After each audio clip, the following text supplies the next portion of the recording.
So welcome everyone. We are reconvening from a closed session that we had called at 5 p.m. So we're reconvening for our regular town council meeting. I'll ask our town attorney if there was any reportable action from closed session.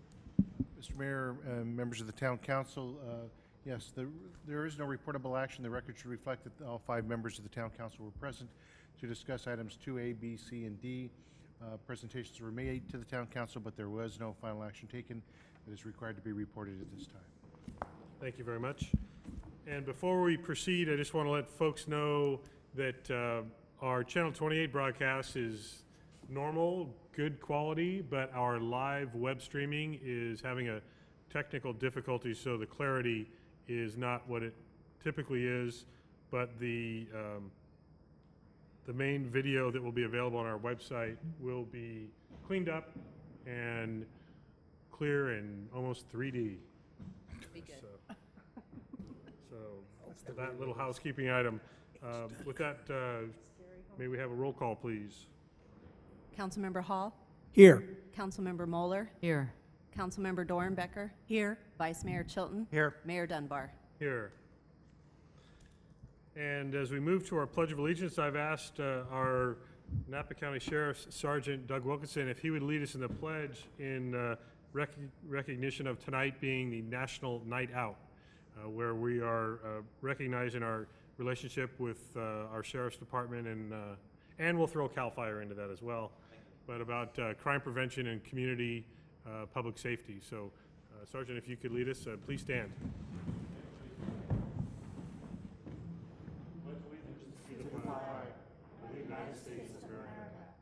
And to the republic for which it stands, one nation, under God, indivisible, with liberty and justice for all.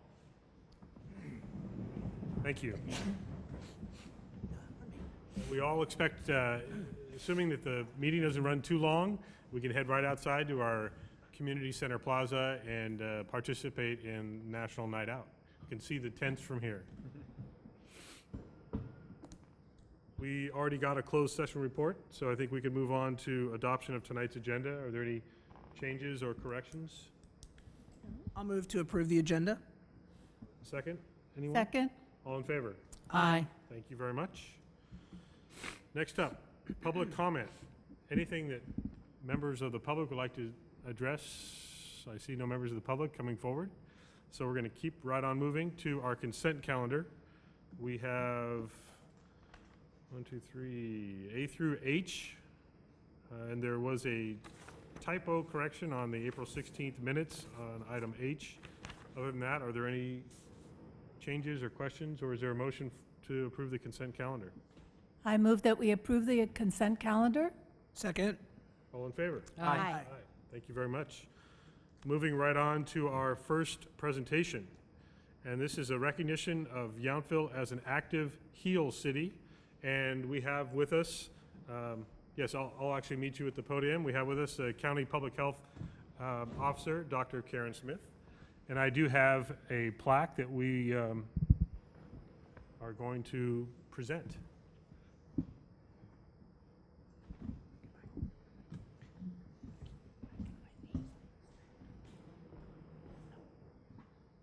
Thank you for being here again. Thank you. Are you going to present it to yourself, or shall I do the honors? I think you should present it to Okay. us. Usually it's the other way around. That's right. I wanted to take this opportunity to really thank the leadership of Yountville for the fact that you're as forward-thinking as you are in the area of health, of all the cities and towns and councils around Napa County. Yountville's really not just talked the talk, but actually walked the walk. And this award from HEAL, the Healthy Eating Active Living Cities Initiative, which was started through the League of California Cities, is just one indication of the work you're doing. Also, in particular, want to thank Steve and Samantha for their active participation on your behalf in Live Healthy Napa County. You're setting a standard for the rest of the county, and trust me, we're going to be holding you up as a standard to the rest of the cities and to the other communities throughout the county. So let me just read this, if I may. The Healthy Eating Active Living Cities campaign recognizes the city of Yountville as an active HEAL city for joining the Healthy Eating Active Living Cities campaign, and for adopting policies to fight the obesity epidemic, 2012. Thank you very much for everything that you do to improve health in the county. Thank I you very appreciate much. that. And let's just Thank do you. a quick pose and show the folks at Oh, home. okay. There it is. Thank you very much.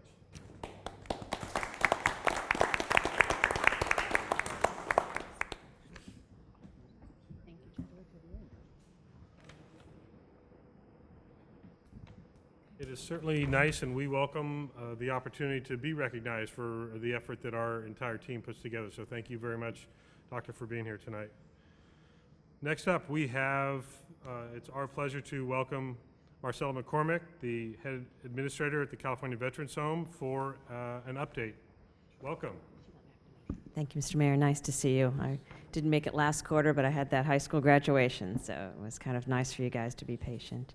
Our census is 96.4%, so we are full and still actively admitting members to the home at all levels of care, from the memory care center to the skilled nursing facility. It's a new budget year for us, but we're on budget and we've allocated. I have just a really smart crew that does the money. As of Friday, my new boss will be here. Robin Umberg, if you met her before, retired, and Diane Vanderpot, who's a retired Army colonel, will be here for a tour, so I plan to also spin her through the town and let her know what a great relationship we have and work together with the town. So Diane will be here on Friday. She was just appointed, last week was her first day, last Thursday, so we're lucky to get her here by Friday. So she's going on kind of a quick tour, but next time she comes back, I think we should maybe all meet together and see what we can do, but she's trying to get to all the homes. I'm happy to say that bowling is open now. It opened last week. We have a public-private partnership, request for proposal with Napa Bowl, and they won the bid. We are open for bowling now.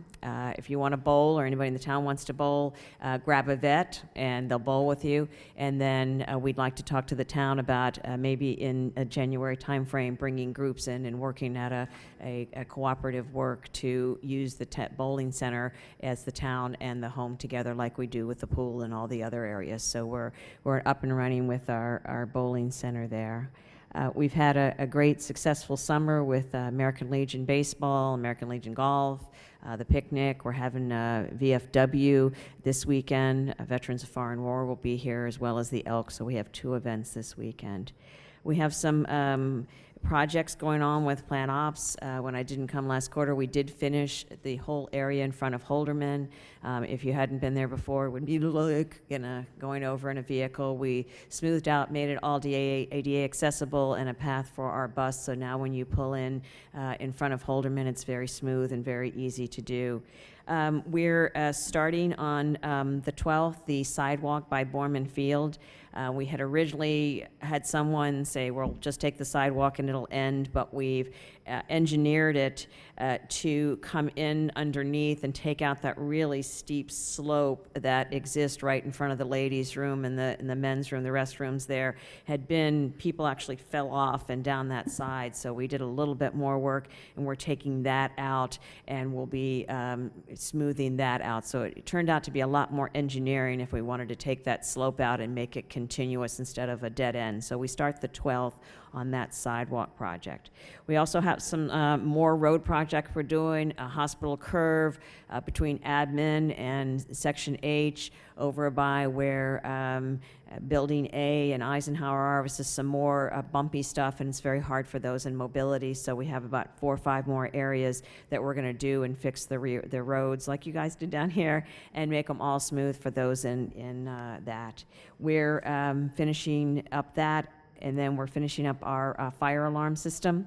We put in a whole new fire alarm system for the buildings that did not have fire alarms to the rooms. So we will do Holderman starting the 12th, and that's our last building. We've done all the other buildings, and they now have ADA compliant alarms in their rooms and a system that goes to the panel. So we were very happy. That's a long-term $3 million project that we did to make sure that everyone was safe there. And the only last thing we have is we're doing a new ice builder for our cook chill system in food service. So that's well on its way to being finished, but we're very forward-thinking and aggressive about, we have not only our own budget for plant operations, but we have a headquarters budget and a headquarters equipment budget, and Yountville's never shy about making their needs known to grab that money. So last year, we got the majority of both of the headquarters budgets. So we seem to be doing great, and we appreciate everything we do with the town, and come bowling with us. I know that you'd asked that before, so I was like, "Phew, at least I can get that and say we've done that." And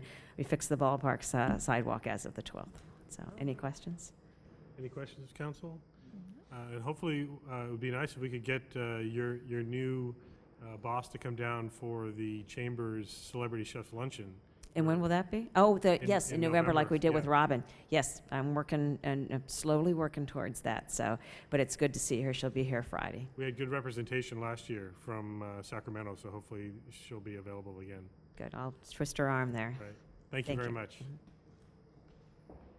And we have our monthly Allied Council update on here, but I don't see our Allied Council chair, so we'll hope to get a report at our next meeting. Next up, we have CAL FIRE Public Safety Quarterly Report. Welcome. Thank you. Mayor Dunbar and distinguished town council, I'm Scott Upton, the Napa County Fire Chief, and I want to take this opportunity to introduce our newest battalion chief that we hired. His office is across the street in the Yountville Station. So this is Stephen Hawks. He will be the man to come to for you at any point. Obviously, I'm always available too, but Steve's going to give the report from here on out. And once again, we appreciate the relationship that we have with you, and us being your fire department is a really good match, and we're very proud of that. And Steve, although I coached him in baseball way back, don't tell him too much, but comes from a fire family. We're very happy to have him here, and we know he'll do a great job for you. So I'll turn it over to you, Steve. Thank you.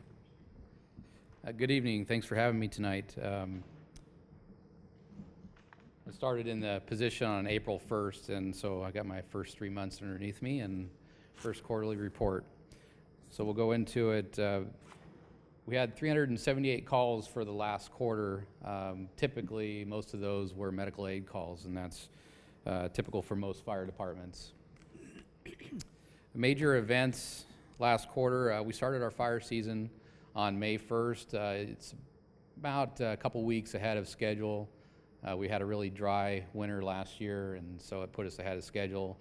We had a lot of winds in the first part of May, and the fire season really got kicked off. We had a 75-acre fire over here off Silverado Trail. You may remember that one. We had several fires up and down the state. Typically, they're pushed by winds, and they were during that time. Ever since then, though, the weather's kind of subsided. The winds have really stopped blowing, and fire season's kind of calmed down a little bit. But we still have several months ahead of us and a long road to go, so we're not out of the woods yet. So we'll see how the rest of fire season holds up, and it's all dependent on the weather and particularly the wind. But the best advice that we can give for you is to make sure that you provide clearance around your structures up to 100 feet. And we also provide a chipping program free of charge that's available to residents of the county. And just go onto our website, on Napa County's website, and log your site in, and we'd be more than happy to come out and provide free chipping for you. Special events that we've participated in. We had a major drill, fire drill at Domaine Chandon Winery. All went really well there. We did a cakewalk and carnival at the Yountville Elementary School. We participated in the Father's Day car show and barbecue, and it was a great event for our Fire Explorer program. Opportunity to meet the public and earn some money for their program so they can travel to the yearly Fire Explorer event and participate in that, which was down south this last year. We provide fire extinguisher training, so if any businesses want to participate in our training, just contact the Yountville station and we can provide some fire extinguisher training for you. And we also participate in the Flag Days at Yountville Veterans Home. We provided a couple auctioned off dinners, one to raise money for the COPE Foundation, and also to the Yountville Elementary School. And then this year, we had a Napa County Survivors Reunion Benefit Dinner, and it brought together survivors of calls that the fire department and AMR ambulance have been on. It brought the crews that were on the call along with that member of the public, and was a great event. I didn't participate, but I understand it got really great reviews. Okay, and then training. We had a countywide technical rescue team drill that involved all the fire departments in the county, and took place mostly in around Napa City, and was a full day event and was really good training for all those involved. We also participated in a MCI drill at the Napa Valley College with the paramedic program that's going on there, and with Napa City Fire Department as well. And one incident that I'd like to bring your attention to was back on July 8th. It didn't pertain to last quarter, but back on July 8th, a member of the public was golfing at the veterans home over here and was stung numerous times by bees. Estimates were a minimum of 30 times, maybe up to 40 times. Was not allergic to bees, but due to the number of stings, ended up going into anaphylactic shock. And that person was brought over to the Yountville station, and the crew that was on duty that day was able to provide CPR and put an oral pharyngeal airway in to maintain the airway until AMR ambulance could arrive on scene. And once the AMR ambulance arrived on scene, they were able to give him epinephrine and bring him back. And so it was a true life-saving event, and I'd like to recognize the crew that was on duty that day. It's Fire Captain Tony Aston, engineers Jesse Campbell, Brandon Campbell, and Sean Tomko, and for a job well done. So, thank you. Any questions? Are there any questions of the report? I did want to just mention, you may have already spoken to your predecessor battalion, our former battalion chief, Parks, who thoroughly loved to give these quarterly reports. And so we welcome you to continue that tradition. So thank you very much. You're welcome. Thank you. Next up, our Napa County Sheriff's Department Public Safety Quarterly Report. Sergeant Wilkinson, who I understand also brought a special guest with him. I did. I will introduce Jack when I'm finished providing the report here. He's our newest volunteer, Jack Gleason. To start with, I'll be presenting the quarterly report for the second quarter, which is April through June 2013. For the second quarter, there were several events held in town, including Cycle for Sight, Tour de Cure, the Father's Day Auto Show. We had no significant law enforcement problems during any of those events. There were no arrests or misdemeanor cites issued during any of them, so everything's been peaceful. I'd like to continue to recognize Donna Gerasi, who is our volunteer, she donates 2 days a week at the substation, which helps give greater accessibility to the public during business hours. So she answers phones and is there to help people who come into the front counter. I'll introduce Jack in just a moment.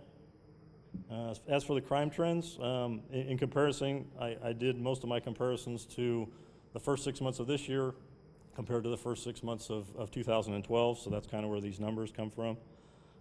So for the first 6 months of 2013, statistics indicated a slight rise in the total calls for service. Last year we had 1,478 up to this point. This year we had 1,536. However, the number of crimes reported actually decreased from 105 last year to 85 this year. Breaking that down a little bit, the crimes against persons decreased from 17 last year to 7 this year.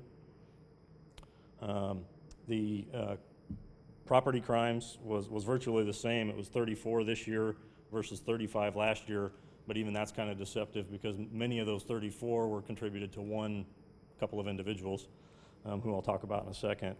But in looking at that discrepancy between the number of calls for service versus the actual crimes that are being reported, I went back and looked at the records again on the calls for service, and it seems like they may be inflated a little artificially because all of the Vets Home calls for medical assistance go through our dispatch. And so we're seeing at least 1 or 2, sometimes 3 or 4 medical calls that actually get attributed to the calls for service for Yountville, and they're medical calls from CAL FIRE. So I think that's why we're seeing a rise on the total calls for service, but actually decrease in crimes. The total calls for service that accounted for the Veterans Home were 14.5% this quarter. A highlighted case that I kind of wanted to talk about that seemed to be throwing off the theft statistics was in April and May we had a string of thefts from vehicles, and there was 2 burglaries, I believe, that were attributed to them, 7 or 8 thefts from vehicles, and then also a stolen vehicle from the Veterans Home that occurred over several weeks and involved locations all over town. In June, Deputy Chris Carlisle from the Sheriff's Office was able to follow up on some leads and did an outstanding investigation and was able to track down the 2 suspects that were responsible for not only all the crimes in that set that had occurred here, but they were committing crimes all over the county, all kinds of fraud, mail theft, several different things. And he was able to arrest Christine Dutra and Victor Miranda, and they were subsequently charged with multiple offenses. Since that time, we've seen our statistics and theft, everything has gone back to normal, which is thankfully very low. But I would like to recognize Deputy Carlisle did an outstanding job in that. He worked with an off-duty CHP officer and really started out with very little as far as leads, and they ended up getting a tremendous amount of property back, and were able to tie those 2 into not only virtually all of the crimes, those thefts that occurred here, but as well as all the other ones that happened in the county. As far as traffic enforcement, deputies have increased focus on traffic. As a result, the total number of citations issued increased from 152 last year to 209 this year. The number of traffic collisions decreased from 8 last year to 5 this year. There were 3 this quarter, only 1 involved minor injuries, and there was no fatalities. So there were only 2 vehicle abatements. We didn't have to tow either one after the subjects were warned on them. They took care of them themselves. And so that's about it. If there aren't any questions, I'll introduce Jack. Any questions about the report? No. Yes, please, if we could have. Okay, I'd like to introduce Jack Gleason. Jack is retired from a career in sales. He began volunteering many years ago with the city of Sassoon and helped develop their program over there, their volunteer program. As a result, he was recognized by the state for his extraordinary contributions that he made over in Sassoon. Now that he's a resident in Yountville, he volunteers several days a week here. Primarily, we have him focused on parking enforcement and helping out with special events. Great. Thank you. So just maybe if you could turn that way as you go, so everyone watching at home can see you and There you go. That's right. You know, what do you think? My backup walks away.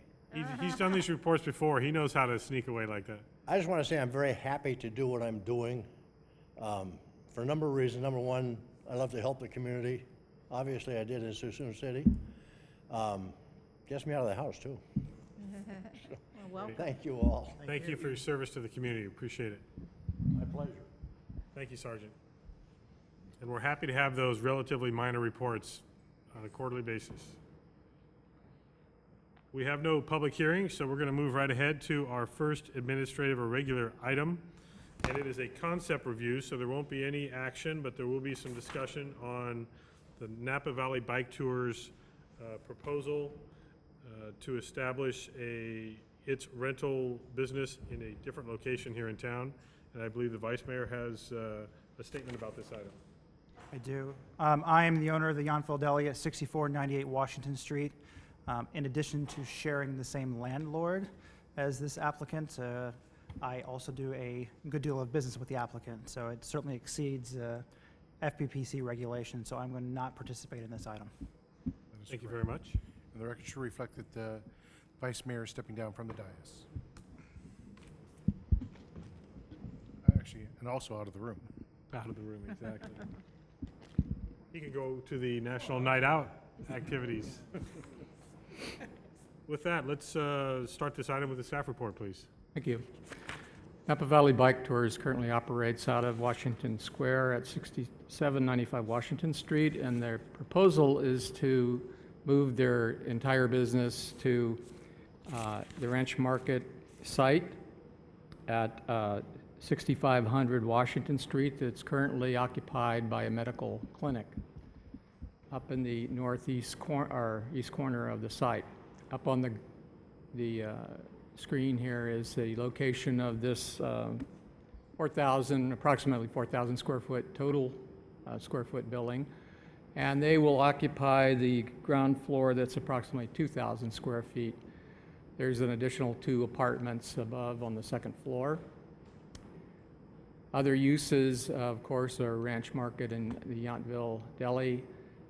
And the parking lot is also shared by Bistro Gentil.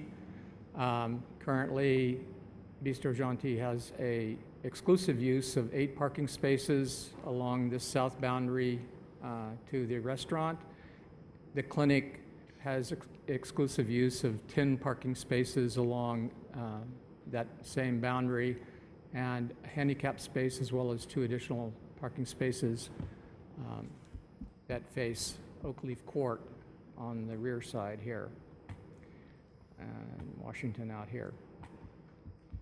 There are 3 driveway connections into this site, 1 off of Washington, or 2 off of Washington actually here, and then at the south end, and then the connection onto Oakleaf Court at the back. The bike tour business is actually a bicycle tours and rentals featuring all-inclusive vacation rental packages. For bike tours, they do bicycle repairs in the shop, and they also have a small retail outlet for bike-related merchandise. The primary focus of the business are the bicycle tours and the vacation packages that they coordinate with the restaurants and the hotels in town. Most of the tours are predominantly prearranged by appointment, and the bicycle rentals are both by prearrangement and walk-in business. Approximately 25% of the tour business are private tours, and off-site they take bicycles to hotels and start the tours at remote locations from the location of the business. So that's approximately 25% of their business is off-site. They have usually a tour and a half tour per day during the peak season between March and October, when 85% of their business occurs. Saturday is their busiest day of the week. There's a total of, on the tour and a half per day, 12 to 14 total riders. And the typical tour group is 6 riders, with 12 being the maximum. They also have approximately 20 rentals per day. So the total number of riders that they have showing up at the site, either by walking to the site from hotels or by automobile, are 34 in the peak season. They operate from 8:30 to 5, 7 days a week. They have a total of 5 full-time and 3 part-time employees, with additional employees during the peak season as needed, and that would usually be on a Saturday. They have, on a daily basis, 3 full-time employees and 1 or 2 part-time employees, depending on the tour requirements. These employees, some of them bicycle to work and do not arrive by car. So the estimated employee demand for parking is 4 parking spaces, and the estimated demand for customers through the tours and bike rentals is 9 to 10 spaces.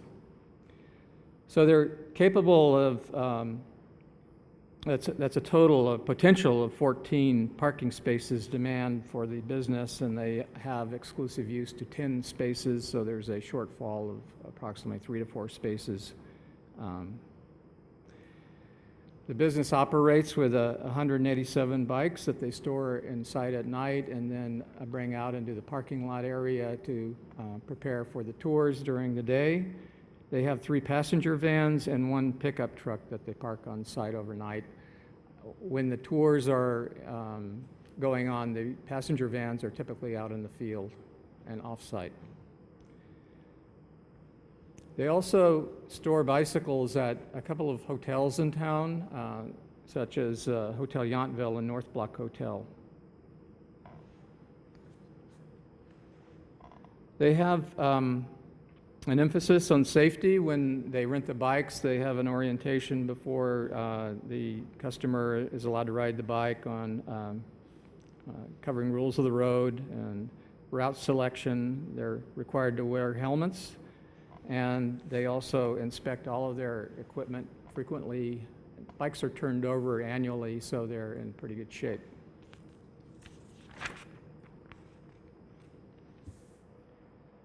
Staff had a few concerns that I'll bring to your attention at this point. And this is a concept review and no decision tonight. Brad, the owner of the business, is not available to be here tonight, but will be at the next meeting when the public hearing is held. Staff's concerns include impact to Washington Street, and this means how the bikes are routed off of the site. We've had a discussion with Brad about how they will start the tours from that site and how they would direct bike renters to leave the site and arrive at the site. And staff has indicated to them that we do not encourage exiting onto Washington. There are no bike lanes on Washington at that point. And he's agreed to start the tours down Oakleaf Court and then at Oak Circle take a right. Originally, he was going to then join on to Washington Street, and we pointed out that it would be better to continue across Washington to the bike path that is next to the vineyard at Bellagio. That's a public use path. And then they can make their way out to Solano from there and other points to the bike trail along the west side of town and connect to other routes. And he agrees with that approach, and will incorporate that into his route circulation planning. Parking, as I pointed out, is anticipated to have a shortfall of 3 to 4 spaces for an average peak season day. We've explored alternatives for use of the lot in a more efficient manner, including perhaps these 4 spaces along that are adjacent to the building in front of the current medical office, that those have sufficient room for this in this drive aisle. It's a very wide drive aisle to tandem park for employees out in this area. I'm also exploring the potential of eliminating this handicap space because they're in total numbers, they exceed what's required by CalDAG. The consideration there is the adjacency to each individual business if they're required to have a handicap space adjacent to each business, rather than meeting the total minimum or the minimum number of parking spaces that are handicapped for the entire parking lot. So they may need to keep that 1 space right there. Other ideas are restriping, perhaps back in this area to make better, more efficient use of this area. It's pretty wide and open back here, there, and that would now get into a cooperative effort with the Ranch Market owner. There is 1 red curb space along there. There's parking along this curb here, and apparently that would be an easy one to eliminate that red curb if there's some reason that's not evident to staff, unless there is that reason to retain that space. Pick up one more.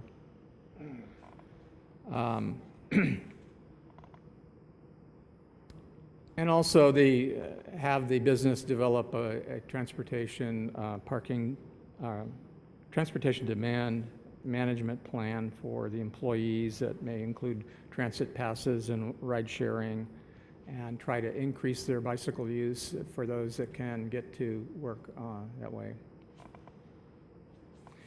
Bicycle storage, I should show some of these photos. This is the entrance. There is a sign, there's two signs at the entrance, but one of them is for the medical office. And we would expect that this would have more directional information on it to bring people to the back of the business where the bike shop is located, so they know where to go for that, and keep them as segregated as possible, because this lot is so shared by 4 businesses. That's that sign close up. These are the 4 spaces that are adjacent to the front of the building. That looks like there's a wide corner there where we could potentially, for employees, do some tandem parking. These are the other extent of that row of parking along here, where I think there's 7 here that are for the use of that building. And then they end here where Bistro Gentil parking begins. They have 8 spaces. In this landscape area that you see beyond the cars, the applicant originally proposed the staging and parking of the bicycles in that area. He proposed to remove that landscaping other than the vines on the fence, and put in a ground cover bicycle racks in there. And I'll talk about that more in a second. These are that's a handicap space with the van accessible area next to it. That could be, if possible, turned into 2 standard spaces. And there's 2 standard where that car is to the right of it that are available for the use of the bike business. This is the red curb area on the off the drive aisle that I was referring to, that look into maybe removing that and picking up a space. Front of the business here, and one thing I wanted to maybe show while I'm on this photo, there is a sign hidden up in this wisteria vine, and it's for the medical office. It gets overgrown and hides the sign. Originally, Brad was intending to, there's a graphic of his current sign in your packet, and he was just going to take that sign and put it up in there where this one is, and we were looking at the problems that presents. So we were talking about other locations, and potentially a monument sign out in front in the planter area in front that would give the business a little better identification from down the drive aisle at Washington. This is some oleander bushes that are in the area where he is proposing to park some of the bicycles, and there's a red-tipped shrub at the end to the right there in this photo. Those would be removed, and the bikes put in there. One of the things we explored with Brad on this is to retain as much of this landscaping as possible, and this is the north side of the building of the medical office. There's a walkway that leads up to a gate, and beyond the gate is an additional area that's fairly wide. And looking at using this area more for the storage of bikes, and they'll be kind of less cluttered in this area from the front of the business in the daytime, and maybe only using a portion of the planted area, and try to retain as much of that landscape in the front here as possible.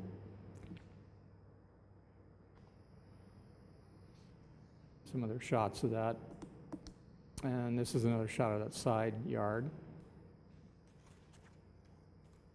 This is the more behind, looking behind Ranch Market, and that one space I was referring to, the red curbed, the parking lot behind Ranch Market, pretty wide drive aisle, and I understand they have deliveries come back there and they need the maneuvering room for the trucks. But it may be worth a look to see if there can't be a way to restripe this and yield a couple of more parking spaces. That's the driveway onto Oakleaf Court. That's the back of Ranch Market where the deliveries happen. And this is the south driveway connection to the front of the building in Washington at Ranch Market. This is another potential opportunity for at least storage of vehicles maybe, or overnight. We have to talk to the owner of Ranch to see what kind of utilization this driveway gets. But it may be an opportunity for the vans to be parked here and the pickup truck, if in a tandem situation. Driveway looking towards the east from Washington. This is the front of Ranch Market and the planting strips between the sidewalk and curb. It's staff's proposal that as part of this application, we address this area. It's one of the areas along Washington that is pretty minimal in landscaping. The street trees are in, but other than that, there's not a lot going on. And maybe getting it to a little higher level of something along the lines of what's in front of Bardesano with some DG and maybe some rosemary trim around the trees, or something a little more decorative. It's low maintenance as well. So I believe that concludes my staff report. Brad was going to have a representative here tonight.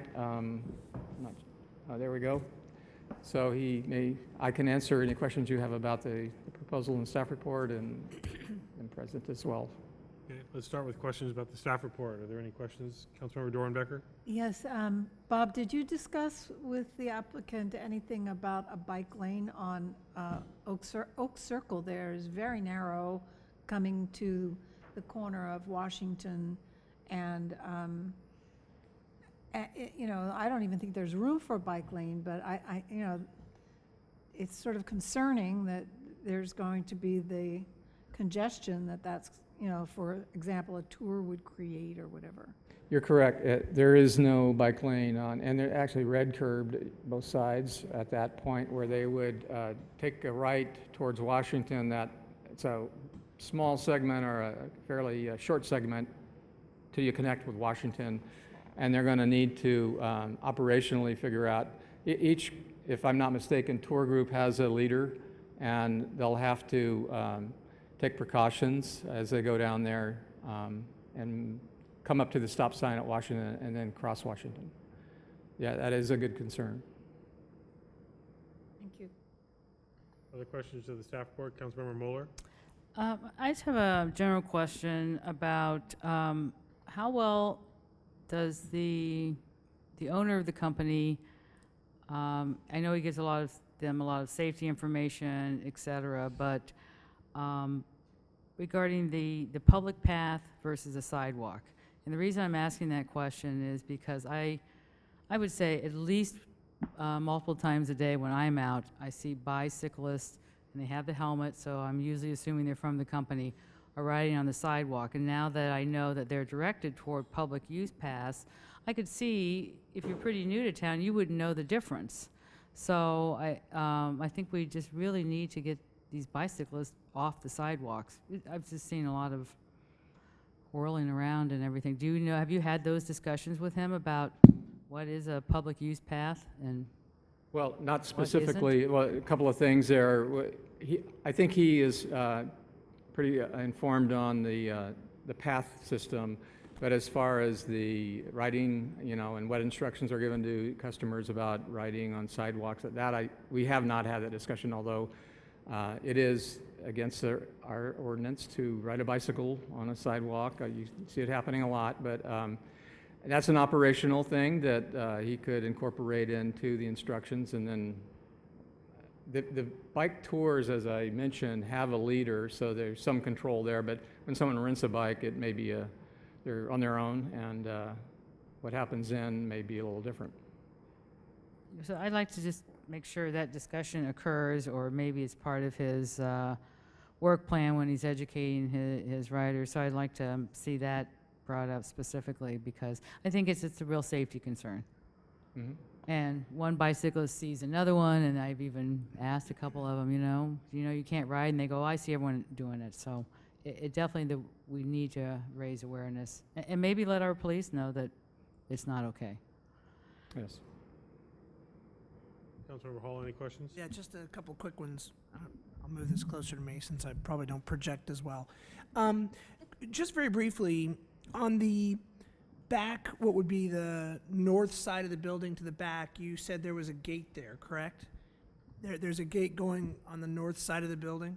And what is the space behind that gate? Is that being allocated to this particular concept, or is that something that would be considered as part of this project? I'd heard you, but then now I'm trying to reflect in my mind how you presented it. We had a look back there, and a brief look, and it does lead up to, there's a pathway that leads to the gate, and then beyond the gate there's an additional area. I can't really comment on how, if there's an exclusion of any portion of that site, or if that's available to the business, but we're suggesting that be looked into as a potential area for storing the bikes. And that's what I was trying to understand. I just want to make sure, because I'm the thought that keeps coming to my mind. I only have, seems like 7 or 8 bikes at this point in time in my life, but I don't know where I put them all other than hanging them from the ceiling in my garage. So the number of bikes at 187, I'm interested to make sure that we keep in mind how those are going to be stored. Especially as we just heard from the sheriff's department, theft and things like that can occur. Put 187 bikes out there, they're a lot more likely to be addressed or identified as potential opportunities. So, but we can hear from the applicant from some of those things. Thanks. And I do want to hear more about the concept, but the one question I have for you, Bob, you mentioned this potentially triggering the Washington Street shoulder landscape improvements as part of this application, and I noticed that the applicant is technically the owners of the market. So is that why you're saying that potentially if the property owner is making this application for this business to be on part of their property, that would trigger at least the discussion about the site improvements up front? Because I'm getting a little disconnect right now between the very back corner of the property and why that means they need to deal with the landscaping in the front.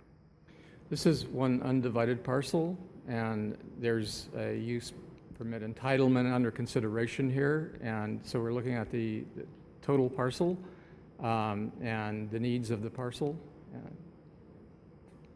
at this entitlement. So that's, I think, important to clarify that this isn't a standalone property. This is a property that's actually, this building is, and the use that's proposed is actually part of that one site.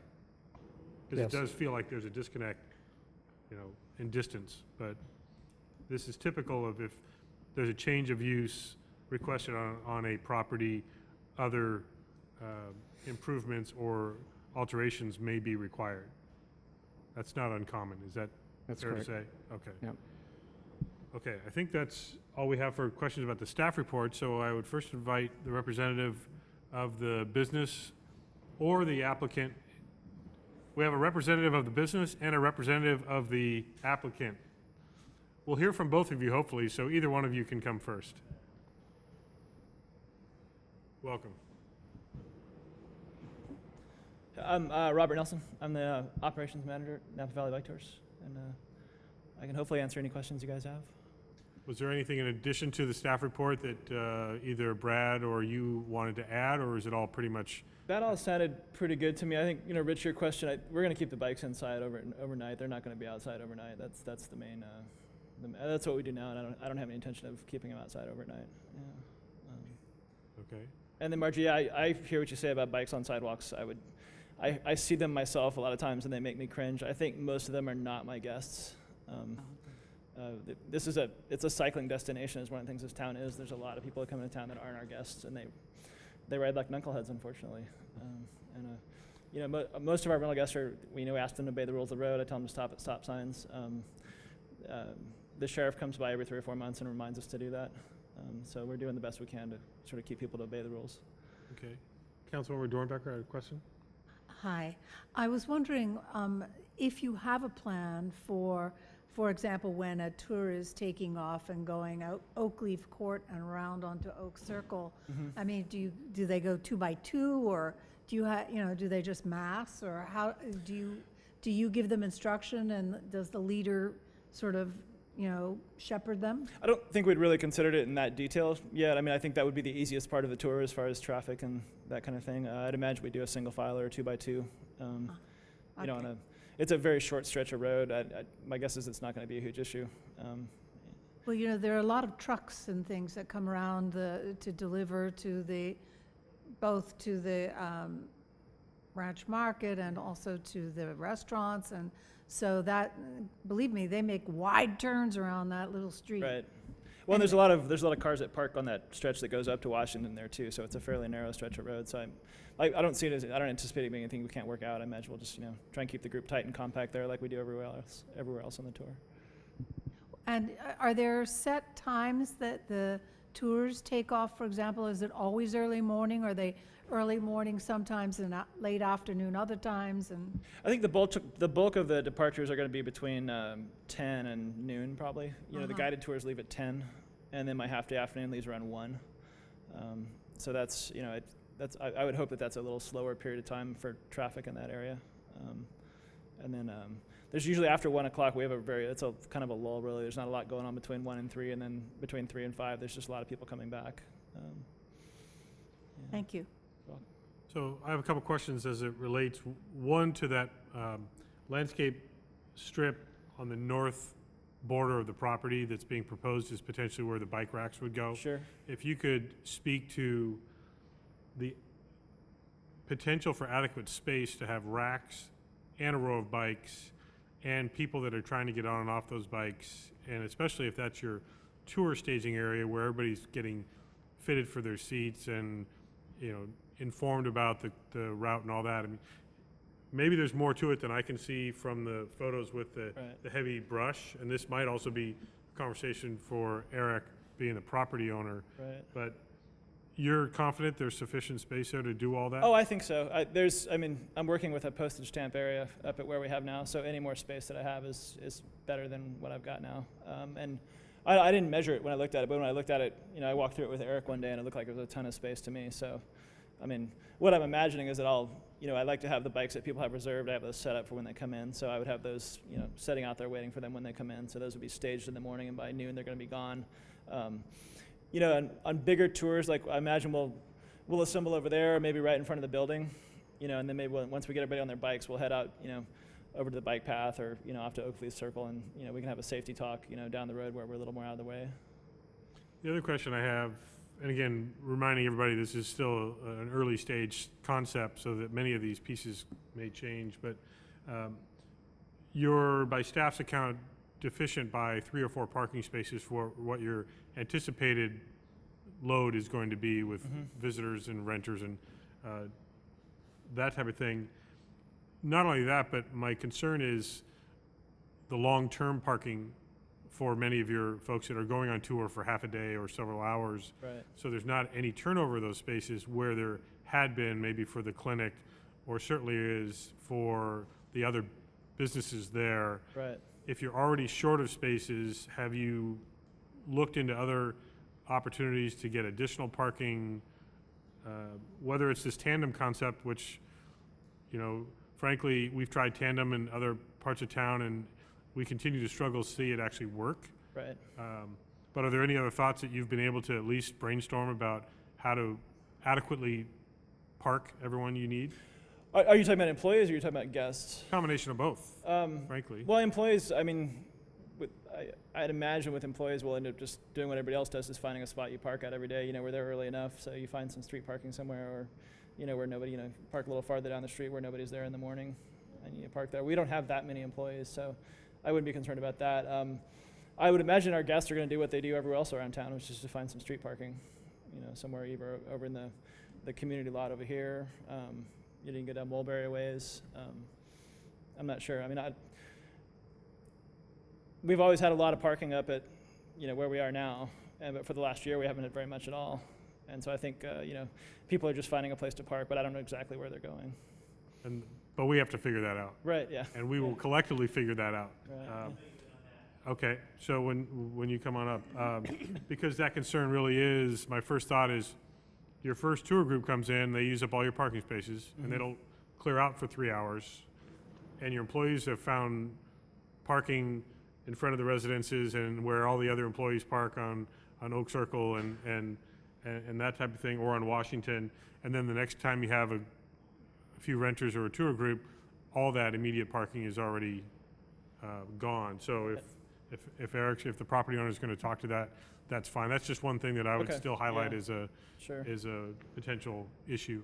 Right. Yeah. I mean, that might be a better question for Brad as well. I mean, we've sort of discussed it, you know, in general, and you know, I'm assuming we have to figure out some place to send people to park, and I'll be handing out a map, going, you know, I imagine there are people going, where do I park? And I'll be telling them, directing them somewhere, but I don't know if we've ever exactly figured out exactly where that's going to be yet. Okay, great. Any other questions, Councilmember Hall? Just have a couple. Thank you for coming tonight. You know, obviously the parking question is going to come up time and time again. The other things that I think you said from 10 to noon is when you're normally staging groups out. Is that about Yeah. right? And is it always with a guided person? I mean, is there always a tour guide who's actually taking people, or is it a map that you're handing out after you give direction? Well, you could sort of break my guests into the guests that are guided, so those people have a guide with them, and then the rest of them are either some version of a bicycle rental, so they don't actually have a guide with them, and so they get a map and as much advice as they want to listen to me give them, and then Yeah. they just kind of get sent on their way.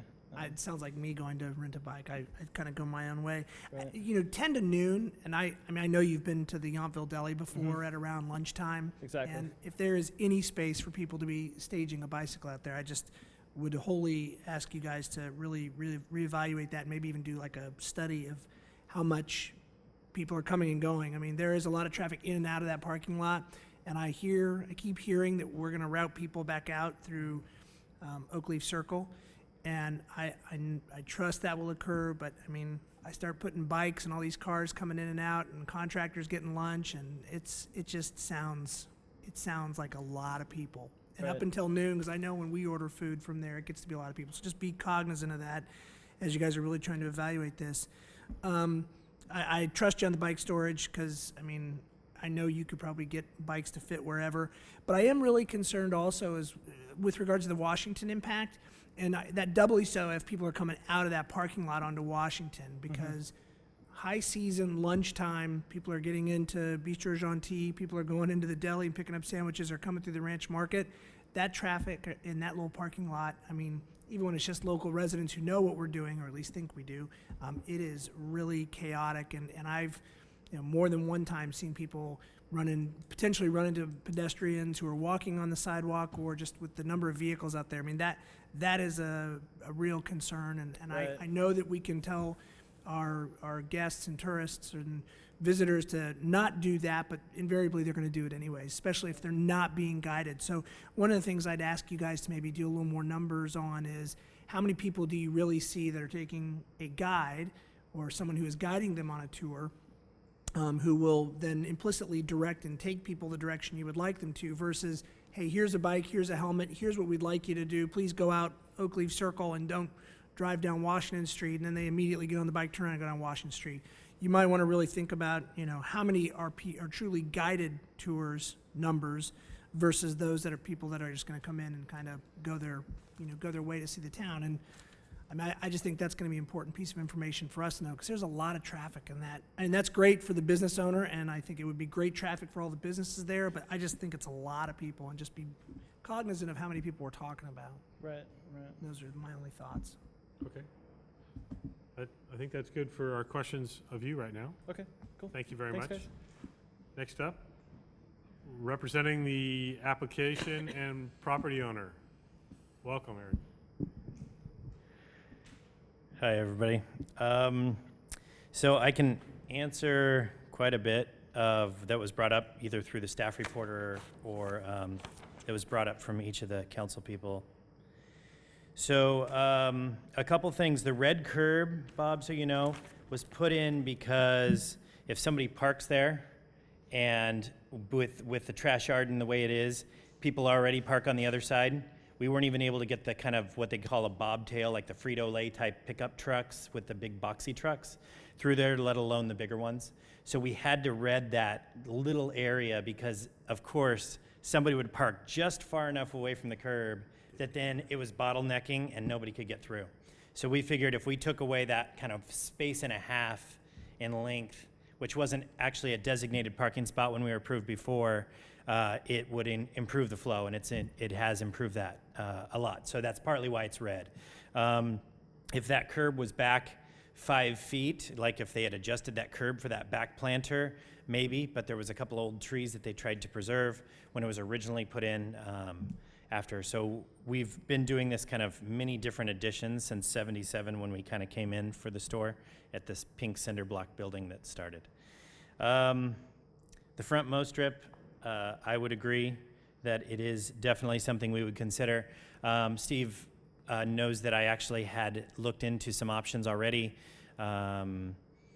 We already were looking into some things we wanted to do. It used to actually have bushes all in there, but people would just get out of their work trucks, the big Delta Gunite guys, and they would jump right in the middle of the bushes and traipse through them, and they were pretty hammered. So my dad decided to put in big cedar bushes, you know, from like 1979 that were really cool back then, and they were hideous, but they were the only thing that could hold up via not having the groundwater or the water and everything else, because when we actually have dug up parts up there, we find old parts of Highway 29, which actually obviously used to be part of the street, so it was pretty nice.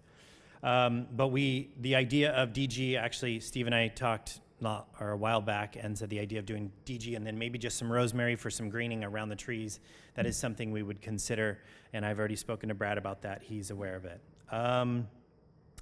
So tandem parking, on the northeast side of the parcel right in front of the business, that won't work because when you actually tandem them out, when those trucks kind of make that turn, they won't make the turn. I guarantee it. I've been there many times when they've tried to do it. I've actually been in the back court when they decided they didn't want to go down Oak Leaf, so they decided to try to turn their 18-wheeler around in the court and in my backyard or in the back parking lot and took out cars.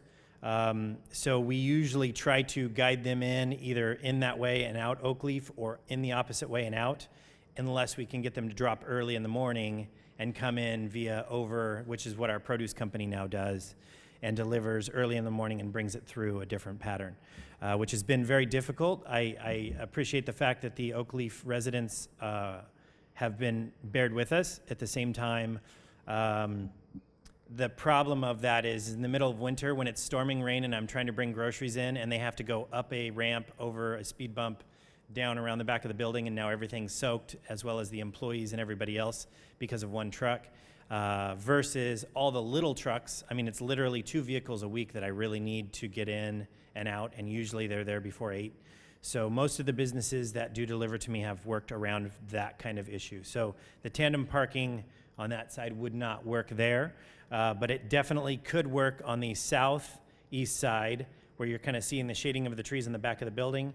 Restriping, Bob had mentioned, keep coming south to the very south. There you go. In that area, we could either restripe, double park, change the way, come along the fence line, and then even during the day, the south side, that little alley that goes through, I think I'm one of 2 cars that actually uses it on a regular basis, maybe once or twice a day, but you're the other one. So if we really had to, especially in the evenings, we absolutely could tandem park their vans there just for usage to allow for more flow for the overall center. But to possibly restripe back there, that is something that could be consideration. The other reason why we haven't done more parking kind of on the swale as it goes out that back, you have the red in the beginning, and we do allow a couple spots there, but the way the trash company comes in, they come in straight through that back way, and whenever we've had any other parking there, it seems like he gets a little grumpy. Oops, sorry, I just set my own time. So he gets a little grumpy if it blocks off parking, so we try to keep the flow as best as possible. The biggest problem that concerns us as property owners is the fact that a few of the people that live behind the store have decided that it's a thoroughfare for about 35 miles an hour to go through the back of the parking lot, zip around the corner, and out the front. So we've considered speed bumps, but then you've got veterans in wheelchairs and people with walkers that then if they trip over it, you've got a trip and fall hazard. So we've tried to consider a few options of what we could do there. We have less problem with it now than we used to. It used to be we had a couple people that just loved to fly through there. So I kind of wanted to always just park my car out and back out right in front of them one of the times just to slow them down. I did confirm with Brad, our biggest concern as the property owner, besides the flow of that traffic, was the fact that people would be getting on bikes in our parking lot at noon or something of the like. I said to him, could you stage off in the court where there is, or in the kind of the circle area right behind, at least at certain busy times if you have two people coming in for a rental. He said that could be an option if it was for the town. But he told me his intent from that site specifically would try to get as many tours off as possible from 9:30 to 10:30 in the morning. And when he and I spoke about numbers a lot, the idea of off-site launch was something that we considered in terms of, hey, we've already got a group going out of 20 from the parking lot at 10. We've got another one at 10. Let's take this employee and this employee, over to the public parking behind the community center, over to the Yountville Park, and try to launch them from there with a couple extra bikes in case somebody needs it for sizing or whatever. And then possibly some parking would happen up at that end of town. So all of those things are things that Brad has already been considering based on him and I just discussing it. Nobody will be given a bike, on a bike, or anything until they are at least signing the waiver because he said it. One thing you guys need to consider is on the dirt parcel on the south side is where he actually worked for, I think, 7 years. So they ran it and went onto Washington Street every day for about 7 years. I don't know that there was any accidents. I believe that there were none where people got hit by cars or something. I'm sure there was people coming out, but there's people that drive that come out right in front of you and you're honking your horn and everything else. So I know that was something that we started talking about because I was saying, well, what about pulling onto Washington Street and all these concerns? And he goes, Eric, I was next door for 7 years. And I go, oh yeah, that's right. And there was very little issue. What I do like about the idea that was brought up, I believe, by Marita, if they did, or about the concern of going out Oakleaf Circle and around, is when I drive into Yountville, there's a big sign that says, please obey the laws and stop at the stop signs. And so they ride their bikes, or are supposed to ride their bikes in Yountville like a vehicle is doing it, right? So why not teach them right when they get on the bike that you're on the street, there's no bike path, stop at the stop sign, turn right, stop at the stop sign again, wait your turn, turn left. So right when it almost sends them with the message right off the bat, you got to obey the laws when you're in our town. So I do like the idea of it. Whether or not they actually follow through with it, two totally different possibilities. So the bike parking on the side, there is actually a lot more parking than it looked like based on the picture. Those oleanders get gigantic. And what Brad and I had originally talked about was possibly taking the curb out that's there and making it flush and possibly just a couple posts if they had to so bikes could get through easier. Do some kind of DG or something packed that would be able to stage there. And literally, those would be bikes that they'd say, okay, we got 18 people coming in. We'll have the 18 bikes out here lined up so they can be out there kind of getting their helmets and being out here rather than in the first few spaces of the parking lot. The consideration that he and I had in order to have the flow there is the 3 parking spaces right directly in front of the building would possibly be left unparked by staff or whoever in the very beginning of the day. And then after they stage that group out, then they could use that as parking post. So that was something as just an idea of maybe even him moving his car type of a thing in the morning. So whoever's parking there first, when they get ready to stage, pull the car out so they have, you know, the use of it, throw a cone out for half an hour or whatever. The concern of timing as well, Richard, was a big concern for me because, you know, Ranch Market, everybody comes in and goes, oh my gosh, you need a third register. And I go, yeah, for about 8 minutes at noon and 20 minutes at 4:30. And after that, there's really not a lot of times where you're walking in and standing in line for very long. So there are those impact times. So Brad's going to be very aware. He and I have already talked about operating agreements for making sure his operations are not impacting both the deli and Bistro Gentil and Ranch Market. What I do like about their situation is the deli and Ranch Market are already busy at 6 a.m. until 8:30 when kids go to school. Well, when they start showing up for there, we're now slowing down. And so is the deli until about 11:30. Some of theirs have already gone out and done, so then that flow is gone. When they're done at the end of the day, Bistro Gentil is just getting busy. So that whole time when all the people are at Bistro for lunch, there's not a lot of flow in there. So in terms of the relationship working, there is some really good potential, again, if everything works. What I like about Brad, and Lewis could vouch for this too, is he's extremely professional. Everything he does well. I've been very happy with every time we've dealt with him with anything. He trusts, we have a good trusting relationship in terms of things business-wise that we've dealt with. So that was a good possibility for me.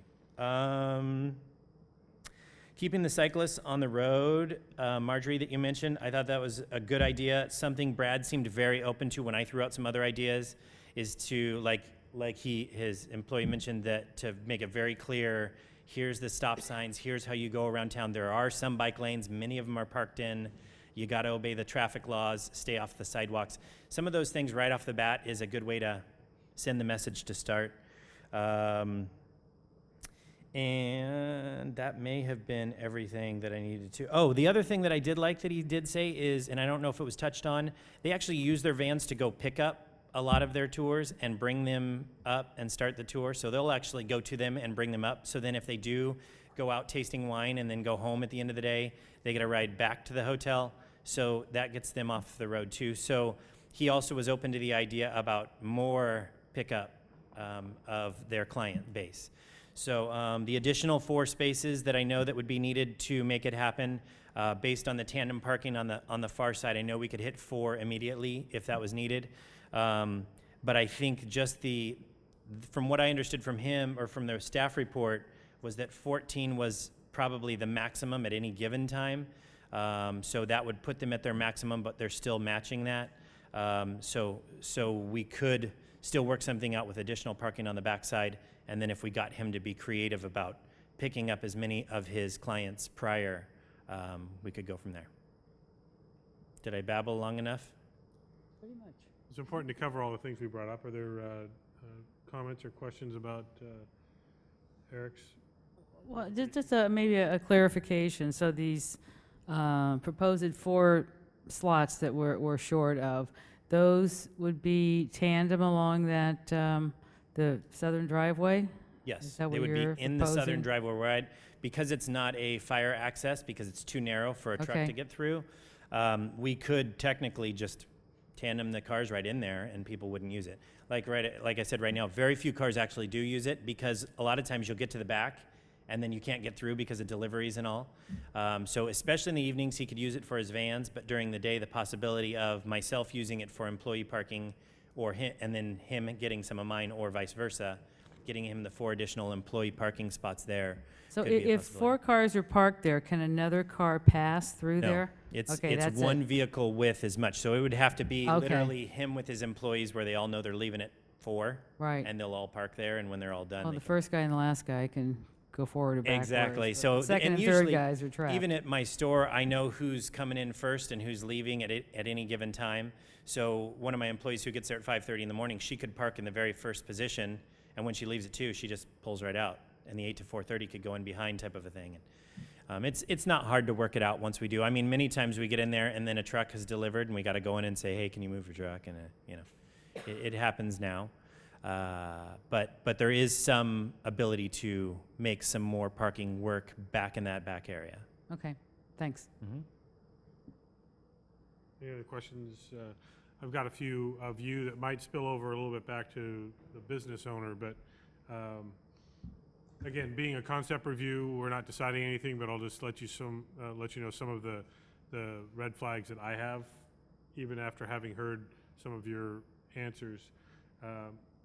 Knowing how the riders that rent these bikes get fitted, and then they ride them around a little bit and make sure the seat's right and blah, blah, blah.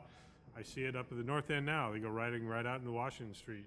They use the parking lot, but they still go right out in the middle of Washington Street. I sat there having breakfast and watch it happen on a regular basis. Where are they gonna go? Do they go down Oak Leaf? Do they go zigzagging back and forth through your parking lot? And as has been mentioned, at the wrong time of day, you've got cars going every which way there, and now you've got people that are looking down trying to fit their pedals in their seat and their helmets, and that sounds like a concern. Yeah. I worry It about- is for us too. So that's been our biggest concern as well. And I really do understand that the business existed not far from this site, but I think even the little distance that was there makes a big difference in terms of the rider safety leaving the property. It did frustrate me to see on a regular basis the single file line of bikes going right down the sidewalk on Washington, but at least there was a driveway access onto Washington before the real congestion starts. And we know human nature. They're going to come out of that parking lot and go straight onto Washington in some cases. That parking lot exit onto Washington is already fairly blind for all of us that know what we're doing in vehicles. So to add unfamiliar bike riders, a concern. I think the impact on the existing site is going to be really challenging for this particular type of use. So I think we need to get even more creative. But I also worry about hoping for the best. We need to kind of plan for what is a more common occurrence rather than the only extreme times. And making that south drive aisle employee parking, first of all, I don't like the idea of making it look like a parking lot with cars sitting there so that everyone on Washington is now looking at 4 or more cars parked there. If that's even a consideration, I would want to look into some kind of fencing or screening, even though you've got basically a zero property line, it looks like. But something. Have you seen the south side of my building? Yes. It's very attractive. Okay, go Yes. ahead. But I don't know what cars the condition your employees' cars are in either to know if that's an improvement or not. Impact on Oak Leaf is a little bit of a concern, but there's already been a lot of vehicle impact. I don't think there's a lot of vehicle impact on that street on a very regular daily basis. So I think bikes could get out of there. Then they do run into a little bit of a problem, as has been mentioned, as soon as they get onto Oak Circle. And then we create, again, heavier bike traffic at one of our busiest intersections where people already don't stop at the stop signs in vehicles. So it's this overall use of this type of business in this corner. One question I forgot to ask you, up in that corner by the circle, there are 2 white vehicles parked there? Yes. Are those on this property or next to it?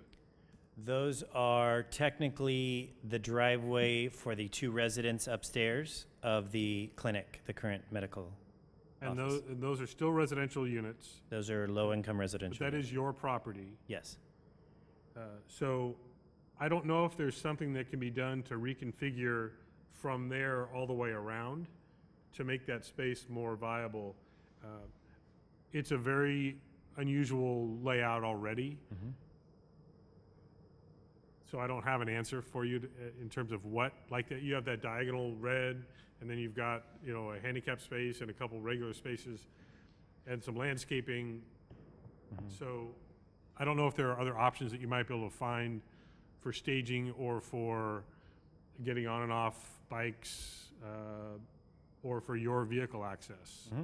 So I would look for that. Those could all be considerations. One thing to keep in mind too is, and you'd probably have a better number in your head, but when I spoke to Brad and he told me how many bikes he had, and then he told me how many people that went out each day, I was like, why do you have that many bikes? So, I mean, very frequently, and Lewis could probably tell us based on how much catering they do each day, is you're talking tour people on average 24 a day. He come in, yeah. Yeah, I'd say it's between 12 and 15 people. So we're talking about, we're making it sound like 150 people, like the mass transit like they do in San Francisco is about to happen and go on to Washington. We're talking about 12 to 15 people on one tour with a guided tour. How many rentals a day? Yeah, and So- we got so those it- numbers in the staff report, actually. No, Eric. I know, but the problem is when we say 167, everybody, I mean, I understand the concerns, but it really seems like the concerns are, my God, we're going to have bicyclists everywhere. And you know, it is, but if you think about it, from his numbers, we're at 24 people in an entire average day. Well, what about the slow days when we have 12, when it's raining, 0, and then when it's busy, 35? Okay, I don't know that it's going to throw that much impact for that big of a period, that it's going to be that big of a deal when they're already in town, just coming from the other side. So I see the concerns, but I also want to make sure we make it clear that it's not 167 bikes hitting, you know, because obviously the town's watching this too, and the staff report was given. But when he and I actually I was like, wow, really? All these people staging and everything else? And it's like, actually, it's not that many on an average basis. So I just wanted to clarify that. I know that's in the staff report, but. Understood, but again, we need to, as much as possible, anticipate at least close to maximum impact. Oh, absolutely. Not minimum impact. So- Well, you guys know, those of you that have been on the board for a long time or been around, our first concern is always parking, because most people don't ever come up with enough parking, and, you know, we see that, you know, all over. So I totally get it, and you want to take the worst case scenario so we don't over impact the street more than we already are. But, you know, Well, we're definitely open. We're taking a use that frankly I felt was somewhat misplaced in its old location down there next to, or Summerston basically is. That was challenging. It seemed like a great solution to put it up right next to our new bike path. And our next item is to talk about how to continue to evolve the bike access up at the north end of town. And now we're taking that use, unfortunately, and are considering moving it right back down more into the main, you know, commercial corridor. And so we have to revisit what those bike impacts are going to be and how to safely get people, instead of right out the door, turn left and you're on the bike path, to crossing over Yeah, on Main Main Street. Street and a tricky intersection Yeah. and a very busy parking lot Right. No, before and it gets to the safe area. And I get it. And that Brad, so you know, since Brad's not here, his big concern and the reason for even consideration of the move was the fact that he had no parking. And that was it's obviously a concern. So they were everywhere on the whole Yountville Park and everywhere else trying to do it. And that's a concern for a business. You want to be able to give your customers a good experience. And when you're like, oh yeah, you can't park there, can't do this, it gets to be a bad experience. We don't need to drill down too far tonight, but you've heard on multiple occasions some of the concerns. Some of them are the same concerns. So when this comes back in a more formal way, you've heard some of what might need to be changed, modified, to make this comfortable for all of us, or No problem. the majority of us. So, are there any other comments or questions to provide the applicant? Any member of the public like to comment? Member of the public? With Thank that, you. I think we've had a good opening concept discussion, and we'll see what you're able to work with staff to come up with. Okay, thank you. Thank you very much. Okay, we're going to move on to item 12B, continue our cycling theme here. North Yountville Bike Path and Sidewalk Extension Project. Maybe Mayor Dunbar, Town Council. Before we do that, Yes? I think we need to get one of our our vice mayor back. He doesn't have a conflict any longer, correct? Sam's doing it.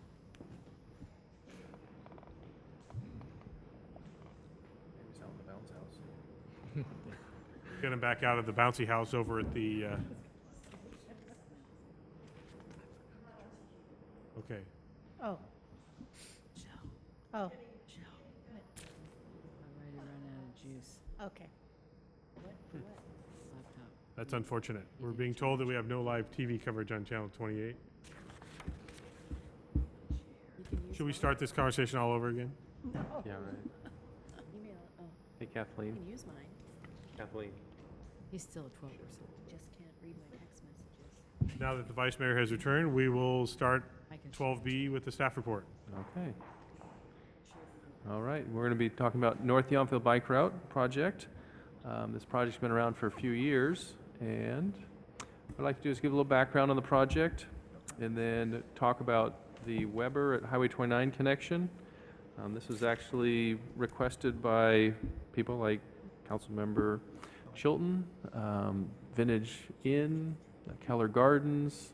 So this has been, essentially would cut about a third of the length of the bike path, so you could connect closer to Madison than the full mile between Madison and California. Yountville Community Park, building a path through the park, which would then create an ADA accessible path all the way from the Veterans Home to Yountville Community Park and back. We also have a bid alternate for a wayfinding sign, and then we'll have some recommendations which are in the staff report. So going back, in December 2009, the Town Council authorized us to apply for a transportation enhancement grant. And in June 2010, the council approved an agreement for the design of the project with Riker Spence and Associates. November 2010, we were able to set up our first meeting with Caltrans. It's called the Field Review, to do a tour of the project, find out what their concerns are, talk about the environmental document, permitting. We'd need to get an encroachment permit from Caltrans. And then about a year and a half later, Caltrans finally approved the categorical exclusion for the National Environmental Policy Act because it has federal funding. Numerous studies in terms of cultural resources, historical, archaeological, even biological, even though this is a fairly simple project. In January 2013, Caltrans approved the right-of-way certification. This was actually somewhat unique. The highway is what's called access control, so there's no driveways allowed between California and Madison. So you'll get intersections such as Hoffman Lane, California, Madison, but there are not supposed to be any breaks in the access control or the right-of-way. So by putting a connection between Weber Avenue and Highway 29, it's what they call break and access control. So we had to go through Caltrans and get special approval to cross the right-of-way line.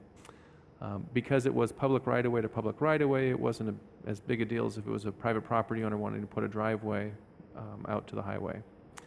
So the next day, we submitted the 100% design to Caltrans, and in June, Caltrans authorized us to advertise for bids, which we did.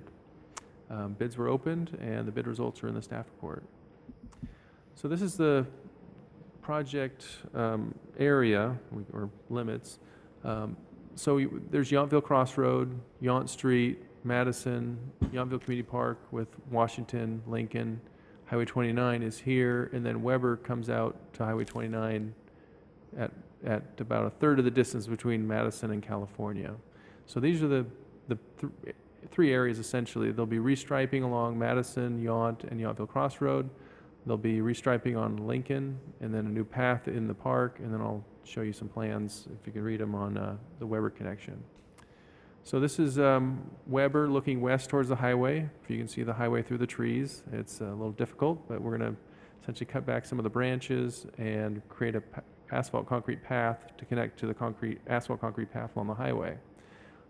When the Highway 29 bike path was built, you may have seen the bench out here along Highway 29, and there's a reader board here that talks about Yountville. This area was actually graded to fill so that it would be close to the same grade as Weber, so we'd have avoid the ADA accessibility issue. So the slope was actually planned ahead to be a connection there. This is the plan sheet that shows three different parts of what we'll be doing at Weber and Highway 29. This is where they'll be doing the tree trimming. This is where they'll be doing a drainage pipe and some paving. And then Caltrans want us to put some signage there so that when people are coming off Weber, they stop and before they get onto the bike path. So more control for bike riders and pedestrians. So this is Yountville Community Park. Washington Street is on the left, and that's the Napa Valley Lodge is across the street. The park restroom, the grass area, this is the picnic area, and then over on the right side is Lincoln. So the path would come off of the intersection of Lincoln and Washington. It would go along between the fence and the trees, and then the next picture I'll show you is where, whoops, too far. It turns right, and then it heads along the little drainage channel in the bottom of the park, and so the grass is on the left, the restroom and the picnic areas are on the right.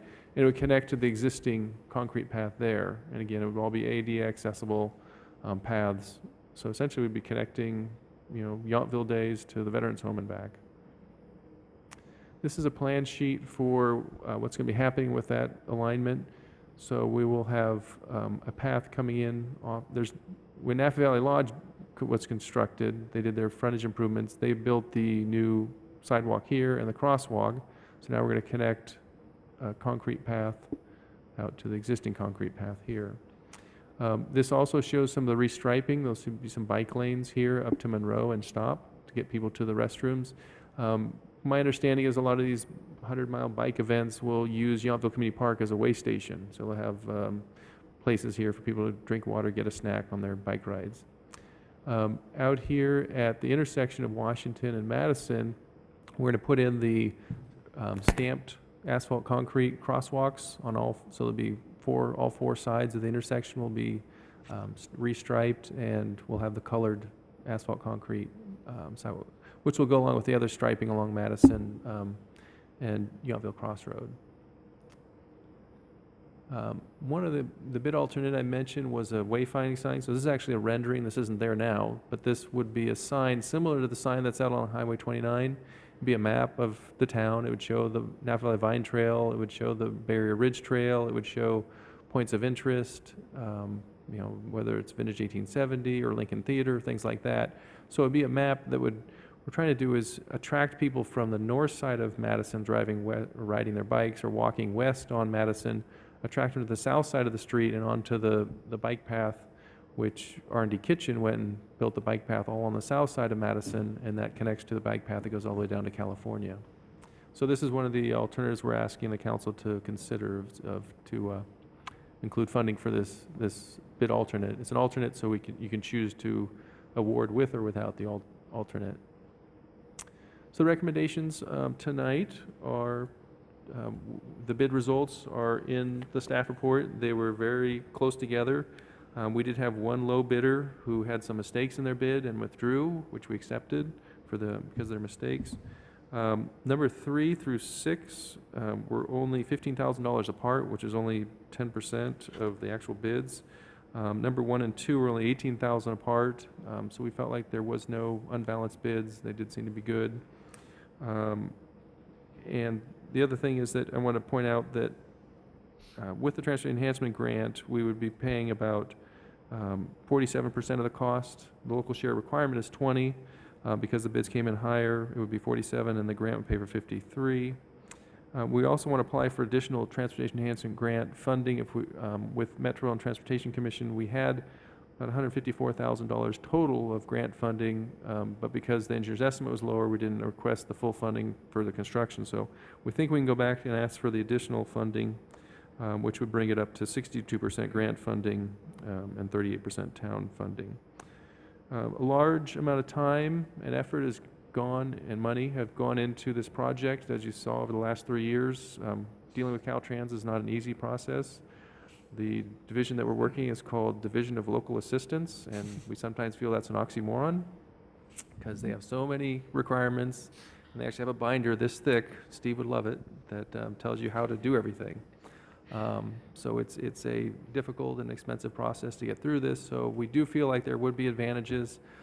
For example, at Keller's Gardens, people will walk from the gardens out onto the bike path. People at Vintage Inn have cut a path from the path sorry, there's an actual paved path between Vintage Inn and the highway, V Marketplace, all the way down to Bellagio. So that would make a connection where that path comes up to Weber. People could actually get onto the bike path along the highway and then make a smaller loop. So you wouldn't be walking as far along the path. So there would be some advantage of having a formal connection at Weber to the bike path. So with that, we are asking for the approval of the contract with Fieldstone, which is the second low bidder. We found them to be responsible and responsive. We're also asking for a budget adjustment of $50,000 because the money that we had put in the budget for this year was based on the engineer's estimate, which was lower than the actual bids. And then also authorizing the town manager to sign contract change orders and amendments up to the budget amount. So that concludes my report, and I can answer any questions you may have. Questions about the report? Councilmember Dornbecker, any at this time? Vice Mayor? I assume the budget adjustment just comes from the Special Projects Fund?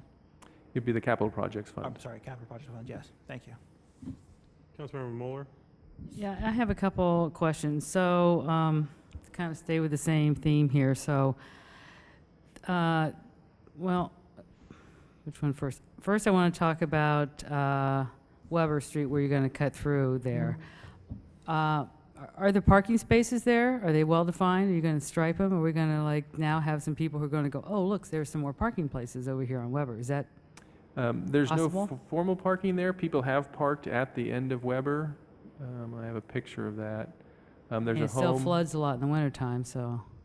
So there's a home at the end of Weber next to the gardens, and Right. people have parked here at the end of the street. So about where that yellow sign is will be where the path connection is. So we would have the path instead of parking. I guess they could park on the north side because the street is wide enough, wider than the path. The path is only 8 to 10 feet wide, so there'll still Right. be some room there. There'll also be a bollard there, wooden bollard, so cars can't drive onto the Okay. highway. All right, so it actually might formalize a space Mhm. more or two than it has now. Okay. And my second question, the path that you're going to put through Yountville Community Park. Mhm. Okay, is that a public use path or is that a sidewalk? It would be considered a path, just like the other paths in the Yountville Community Okay, Park. so bikes can ride on that. Right. All right, thanks. We don't encourage that, but they could. Well, Actually, if I could on that. Yeah, would you? One of the things that we do, there's a bike path, and then as you're referring, there's bike path, and then there's also path systems. And what we're really trying to do, we recognize we have a lot of mobility challenged folks. So bikes, scooters, the whole kit and caboodle are all permitted. And I do think, as Public Works Director Wadsworth was alluding to, not only is this a bike path project connecting restrooms, making certain things safer, easier that are already happening in town, for example, all those events that come through town, they're already using it. This is going to allow us to improve it. And we also think it's really going to improve pedestrian and other folks with strollers, wheelchairs, and the scooters, the ability to get in, access, and utilize Yountville Community Park. As you know, we've also shifted and made Yountville Community Park more of our larger group function park. So this really is connecting the north end of town to the south end of town when you look at it, and it really will improve the overall safety of that intersection and the connection. And also, it's been alluded to, we are improving the Yountville Crossroad and Madison bicycle paths, so there'll be signage clearer where we want to keep those separated as they come in from that direction. So it's a rather comprehensive. I do want to point out that we are asking for a budget adjustment, but as the Public Works Director said, we are also going to seek additional funding because this thing's moved around a number of times as we tried to work with Caltrans, and we certainly think that we have a legitimate case for getting the restoration of the balance of the grant. But in order to do that, we want to move forward at this point in time. 2009 to 2013 is a long time for staff to be working on a project, and this is one of those that I think has a lot of value to our community, but it's certainly eaten up a lot of staff time. Councilmember Hall, any questions?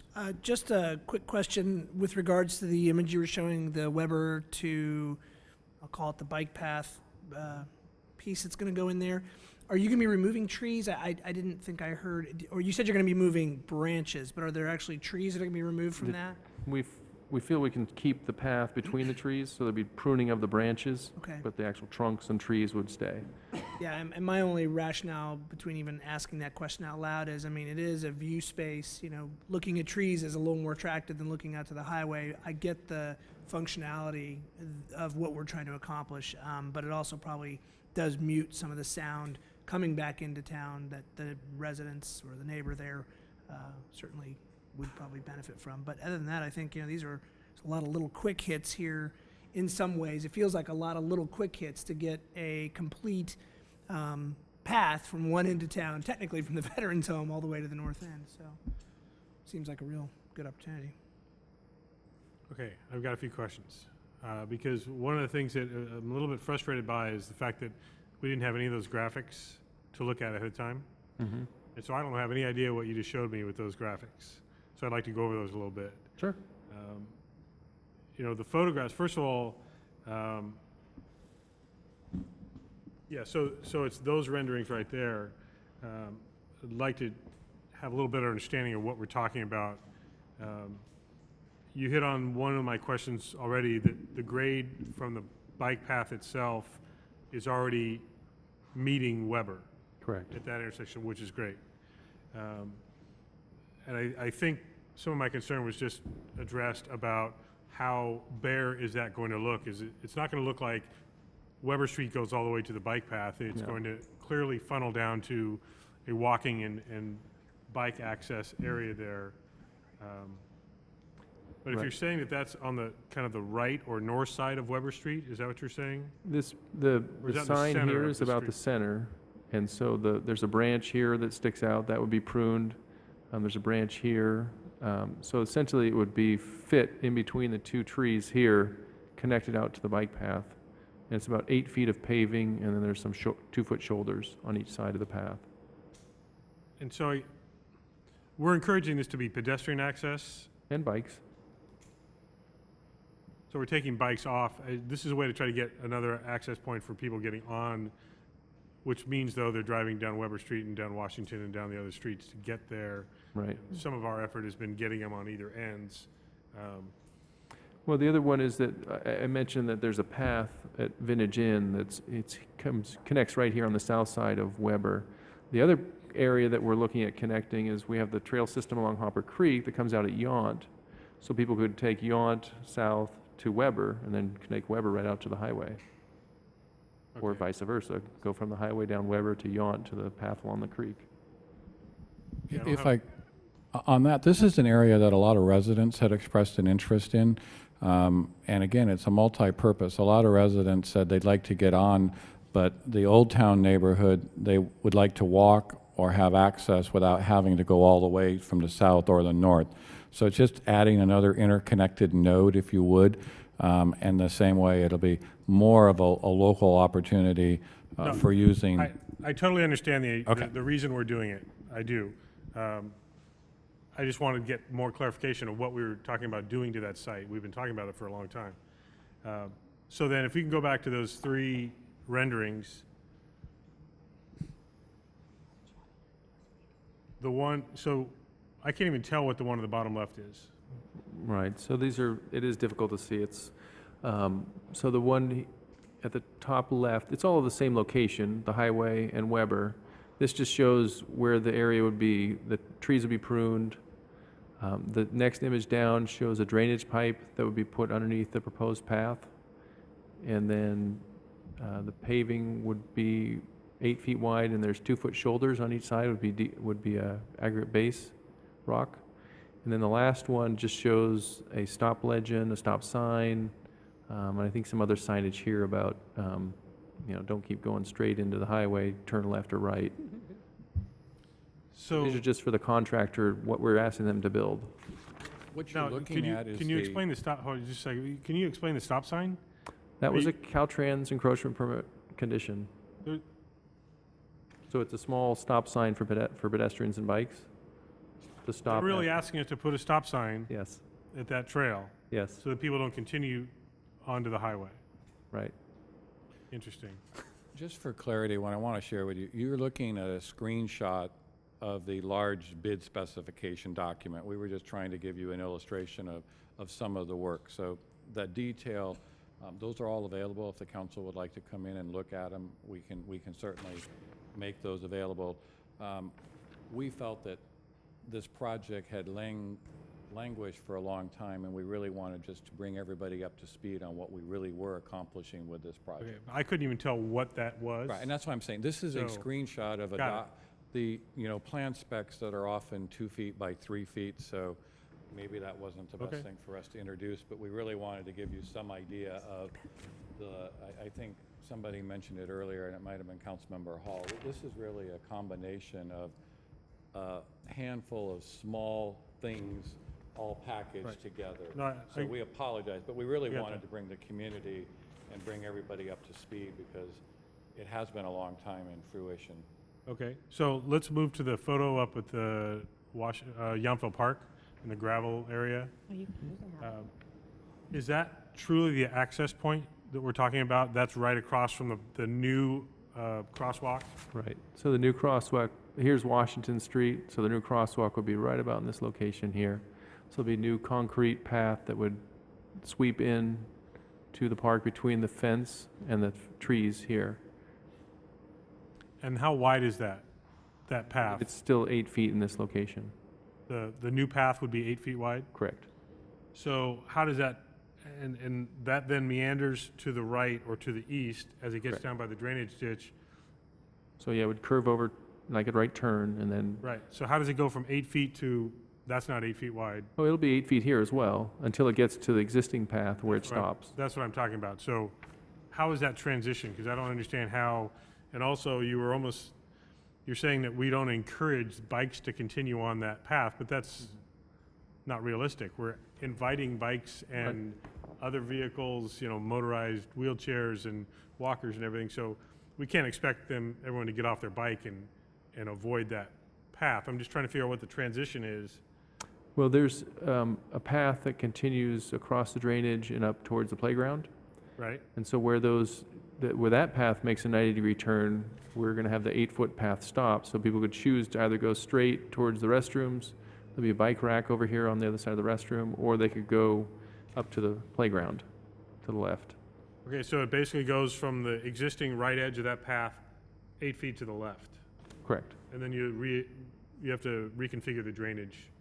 We're not going to touch the drainage with this project. That'll be a different project. But there's the existing path goes over the drainage. There's 2 culvert pipes right there. But I'm looking at the path between where we're standing in this photo to the existing path is going to be 8 feet from west to east. It'll be 8 foot wide. You can kind of see some tire tracks here. It'll be about 8 feet wide all the way down to this path, the existing sidewalk or existing path. Okay, so you don't have to change the drainage. Correct. Okay. I'll trust you on that. My angle was coming at it from a different perspective. So I know there was some concern from the residents on Monroe when we were originally talking about this a long time ago about Correct. not directing all this bike traffic onto Monroe. So is there some element to the design around the restrooms and the restriping to encourage the bikes to go back onto Madison?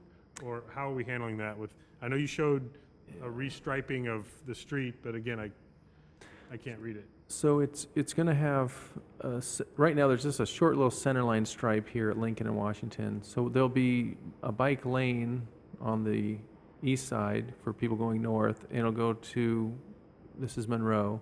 So essentially they'll stop at the intersection, and then the idea is that they would get off their bikes. There's a bike rack, the restrooms, the path, the ADA picnic tables, the whole picnic area. And then there's another path, another bike path, 4 or 5 feet wide on the west side that'll go for people going north. And so then that bike lane will take them back to Washington and then back to Madison either way. So they could either go on the path on the south side of Madison to go south to California, or they could go east on Madison. And then there's also a sign we've already installed over on, if you're going west on Madison, there's a sign that directs people to Yountville Community Park and so they could go there. And then the wayfinding sign that was in the rendering, it would be over at this corner by Kelly's Fuel. So the idea is if people are riding their bikes westbound on Madison, it would hopefully direct them, encourage them to cross the street to get onto the path in front of R&D Kitchen. So the bike lanes you're proposing are toward the drive aisles from where the parking spaces are?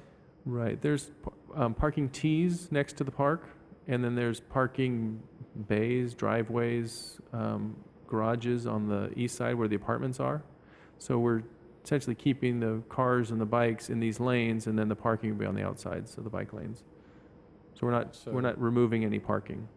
And you asked about Monroe, and I want to point out that we've clarified, and the main bike path stays on Madison Right. and connects through onto Yountville Crossroads. So Monroe will not be used as a part of the official bike route or anything on that. All of the improvements and the signage and the continue along Madison and Yountville Crossroad.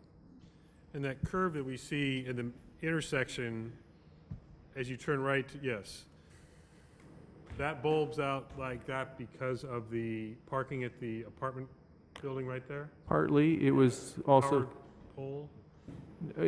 there is parking in this area. It's mostly just to keep the bikes, to make more of a perpendicular intersection here at Lincoln and Washington, kind of try to control how cars drive in and out of this intersection.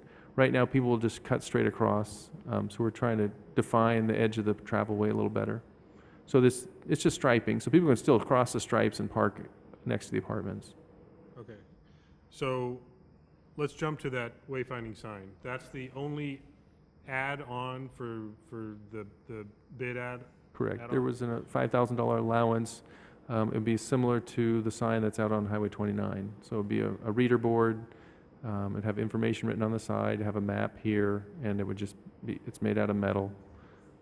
So in terms of the signage for that Washington Square area, are we asking that we basically, is this town property already?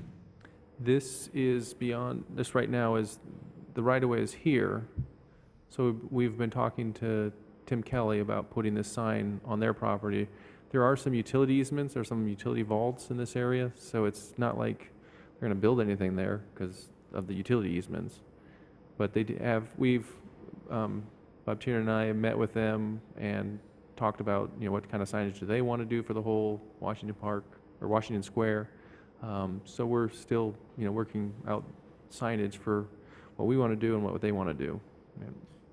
But your understanding is they're okay with this concept if we say yes to it tonight, or not necessarily? Not necessarily. We have not come to any agreement yet. We've met with them, but yeah, they're not. So we could approve that tonight and then not be able to do it because they don't grant us that space? That's possible, yes. And if that's the case, then you just remove that element from the, Right. So we Award. wouldn't build it, we wouldn't pay for it. So there'd be the bid item would be empty. okay. So then my last question, and I want to apologize, but I won't apologize because I want to be clear on all this stuff, is the funding component. Mm-hmm. And you say we're going to ask for additional federal funding. Correct. Do I understand that additional funding is $85,900? That's the existing funding we've been approved. That's what we have coming to us? Correct. So how much more are we asking for? $15,000. So if we don't get that, we have to add an additional budget adjustment of $15,000 more dollars. Is that correct or not? No, what we're asking for is $45,000 or $50,000. That would cover the entire costs. But what happened is if we got the additional $15,000, it would reduce the amount of money from $50,000 down to less than $50,000. Okay, that was my question. It's not an add-on, it's a subtraction if we get it. right. So these numbers are assuming we don't get it, Correct. but we're qualified for it. Now it's just a matter of Correct. hopefully receiving. Okay. Okay, I think I'm finished with my questions. Thank you for indulging me. Are there any questions from the public? Is there any public? Yes. Okay, seeing no one come forward, any further discussion from council, or is there action? Vice Mayor? I was going to make a comment. I certainly support the sidewalk and the North Washington bike part. a $5,000 sign, that's an expensive sign. So I would not support adding on that bid alternative. Any other comments from council? I would just say I agree with that. I think, especially without even approval from the property owner, I think that's premature. It seems like that's a very easy thing to discuss in the future if we want to go that route. But when you break it down to $5,000 for that one piece, I thought it was to landscape the whole area and all that, but I wouldn't support the alternative either. So any other comments, or is there action? I'll make a motion to adopt resolution number 3128-13-2 to award the base bid only, approve a construction contract for the total bid of Fieldstone Construction, the amount of $111,210 for the construction of North Yountville Bike Route and Sidewalk Extension Project. Approve budget adjustment 2013-14-02 and authorize town manager to sign construction contract change orders and amendments up to the budget amount. I'll second. All in favor? Aye. Thank you. Thank you for all the clarifications. Thank you. So I knew what we were actually talking about. Okay, we're going to move on to 12C.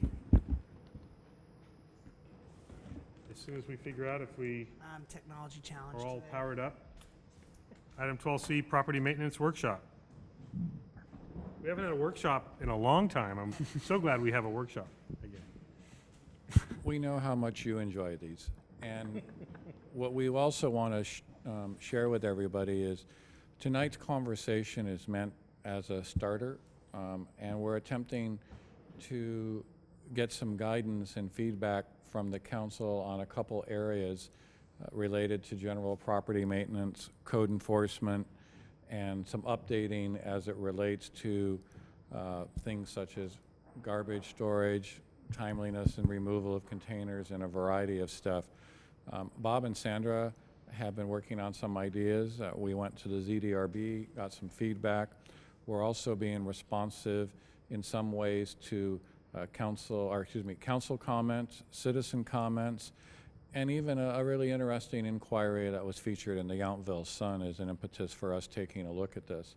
So really what we're trying to do is to get an understanding from the council as to what direction, if any, on some of these topics we're going to discuss you want us to pursue, and based on your feedback, staff will then work on some adjustments and review of our municipal code, probably take them back to the ZDRB and then come back to you. So tonight's conversation is going to showcase concepts more than a lot of technical. You won't see a proposed draft ordinance in front of you. We kind of want some guidance. You're going to see some pictures, because in some cases pictures are helpful to introduce what looks okay, what's not necessarily okay, or what maybe kind of we don't know how we feel about this, and that's going to be helpful for staff to understand how we go about it. So with that introduction, I'd like to turn it. Before we proceed, I just had a question. As I was looking at these photos, what I can't tell is in all these cases, is all this exposed to the public right-of-way? These aren't... Well, if you let us play through the Okay. presentation, but Okay. the first caution I will share with everybody is all of these pictures are taken from the public right-of-way where anybody can see them. That's the answer.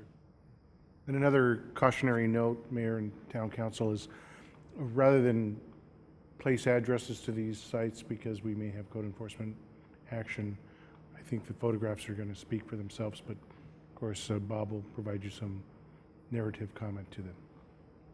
Thank you. So again, I'm going to turn it over to Bob. We're going to start with a dialogue and get some feedback from the council, and then based on that, we'll probably be back in a few months with some further discussion. Thank you. We currently, on staff level, address property maintenance issues through a few sections contained in Chapter 8 of the Municipal Code. Those chapters include weed and rubbish abatement, and they have definitions for weeds and other things that to be abated that essentially focus on them as hazards, fire hazards, noxious weeds, that type of thing. Other areas include storing and repairing of vehicles on property, and nuisances in general, which is a somewhat vague category, and the idea behind this effort is to bring some more precision and complete provisions to these sections. We would be, in some cases, introducing additional sections that aren't currently included in the ordinance. We took this to the ZDRB for discussion on July 9th, and they made some comments. The members' comments are included in the staff report on some of these specific provisions. The photos that I'll show, there's a few of them, and you have a more complete set in your packet. These are more illustrative of conditions that we come across occasionally, and in some cases the worst we come across. So they're included for your consideration. Let me get to, let's see, this shows a yard with some items stored outside, kind of haphazardly. This is in the front yard, actually, of a dwelling. This is an appliance that is sitting in the side near the front of a dwelling. These are items that were stored in a vehicle that was crammed full of items, miscellaneous, that was stored in a driveway for quite a while. Again, another shot of this front yard. This is a ill-maintained rear yard that just had rubbish and miscellaneous items stored in the back there.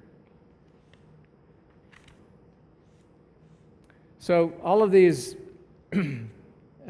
conditions come under the provisions of that are contained in the Chapter 8 of the Municipal Code, and I'll cover starting with weeds and rubbish abatement. And we have instances that are described and defined in the municipal code that talk about the definition of weeds. And I think I'm going to highlight what we're asking of the council, I suppose. And I don't think tonight we're so much interested in fixing any of this, but just introducing the topic and get you thinking about it, and perhaps getting some direction. Should we follow up with a ordinance? We're sort of in the development stage of this, and we would like to see where the council would wishes to go with this. The idea here is that the weed abatement ordinance describes essentially conditions that are fire hazards and overgrown conditions, but they don't have where they're regulating ill-maintained landscaping conditions. They describe conditions where vegetation, for instance, blocks the flow of water in a ditch or is noxious, or some of these other definitions, fire hazards, and they're really related to more vegetation that presents a hazard rather than an appearance, and I'll be talking about that a little bit later too, as from an aesthetic point of view. So the question that we would be asking is if the council's interested in continuing to regulate these overgrown conditions, but also where it presents just an ill-maintained appearance in a yard. And then also to devise part of that would be devising a standard that we can clearly and objectively apply to what constitutes a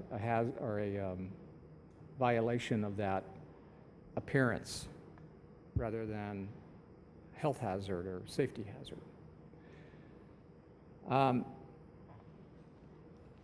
The ZDRB, and this is included in your staff report, on the point of prohibiting types of vines such as English ivy, and I think we have another one listed in here, that would likely harbor rodents or vermin or other disease vectors along those lines.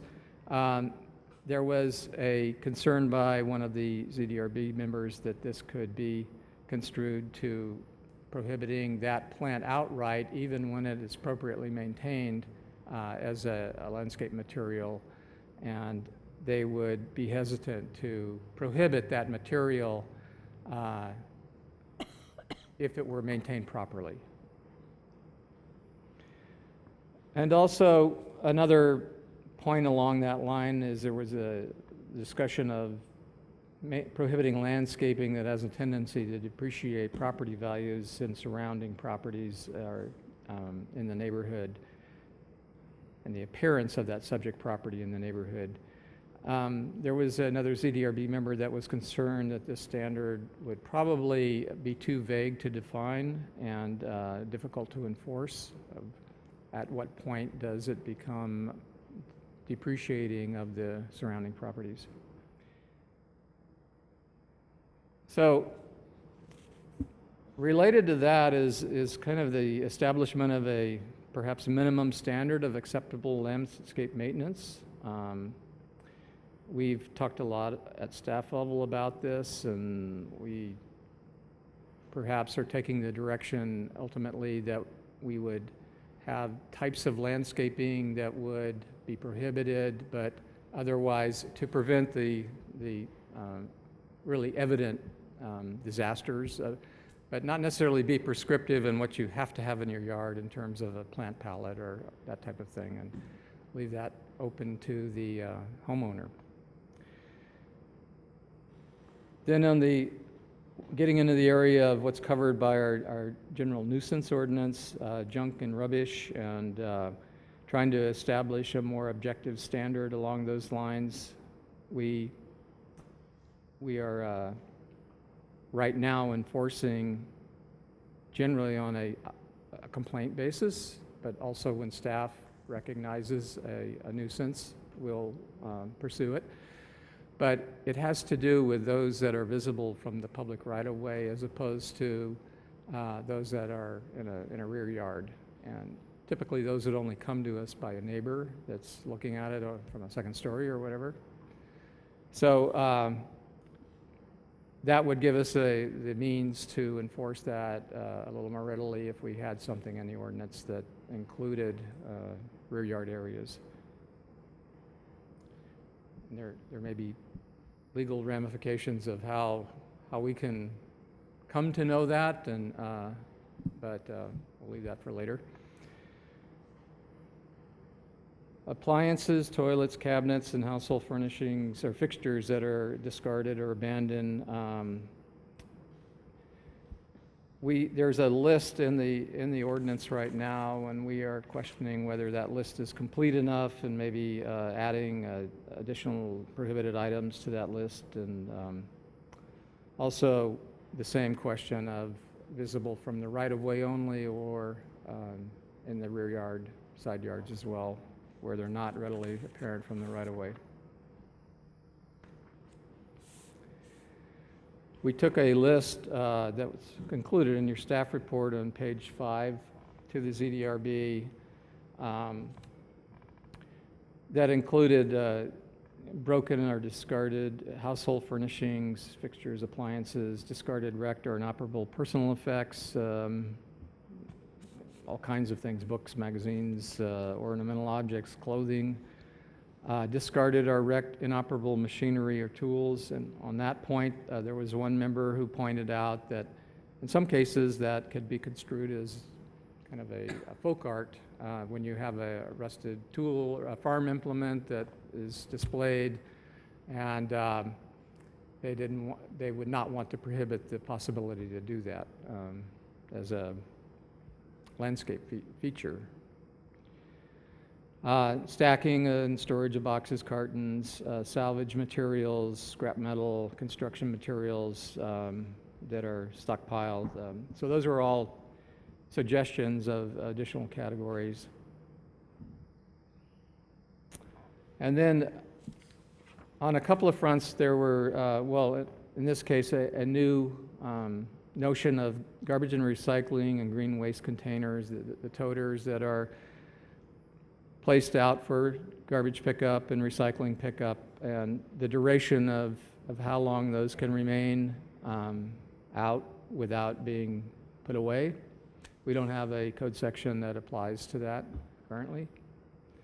And we do occasionally have complaints of instances where they're left out for extended periods. We, for the one, our starting point of discussion, suggested they place their bins out on the street no sooner than the night before collection and remove them by the end of the collection day.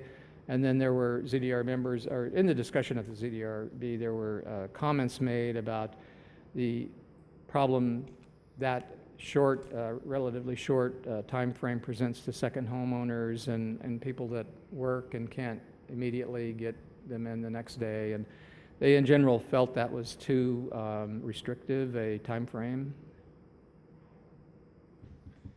and too narrowly defined. So the question that we would be bringing to the town council would be the establishment of rules for the hours placement of these containers out, and what would be an appropriate time for that. The parking and storage of vehicles, right now the code allows for 72 consecutive hours or more of parking a vehicle. The driveway is currently exempt, off-site driveway is currently exempt from that provision on private property. The one notion we took to the ZDRB was the idea of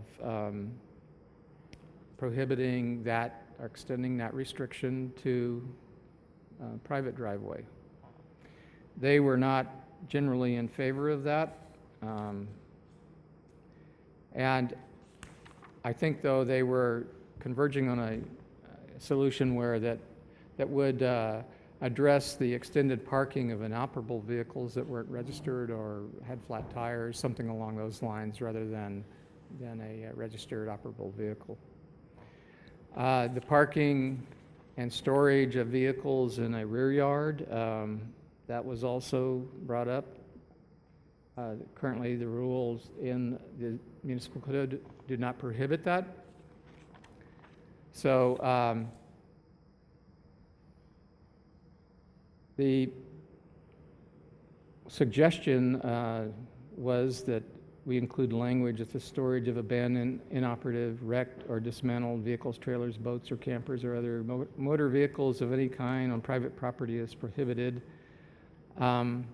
There was a sentiment on the ZDRB that residents should be permitted to store these vehicles and even conduct work on them in private yards as long as they're not visible from the right-of-way.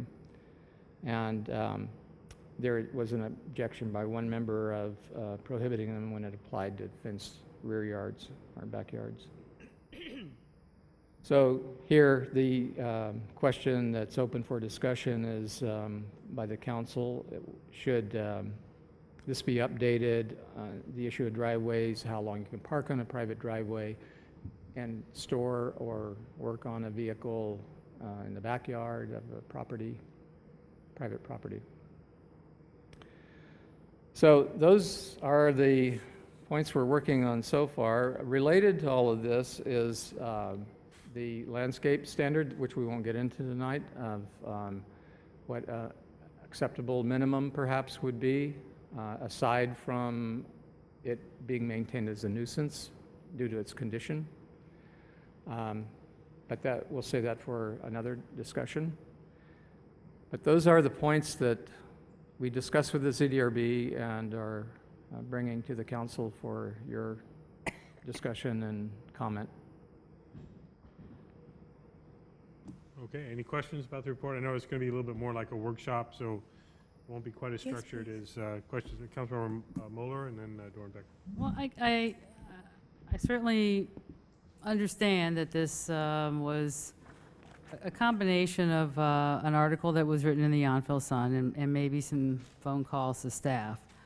But I'm really struggling with, especially since the staff stated in the very first paragraph that, you know, you've got the Yountville Municipal Code, and for the most part, everything's kind of adequate in there to allow you to take care of problems. So what's the real issue here? Where is it really coming from that we want to, you know, prescribe all this additional laws, how people have to live and act here in Yountville? I'm just missing the big picture here.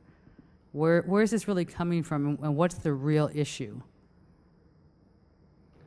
Well, I think the idea is that in some cases, the nuisance ordinance is open to interpretation of what constitutes a nuisance, and trying to be a little more precise in the language and perhaps. So, I mean, do you have that problem? Do people call in and say, I think this is a nuisance, and then you go and read this and you go, well, I guess it's really not a nuisance? Is that the issue?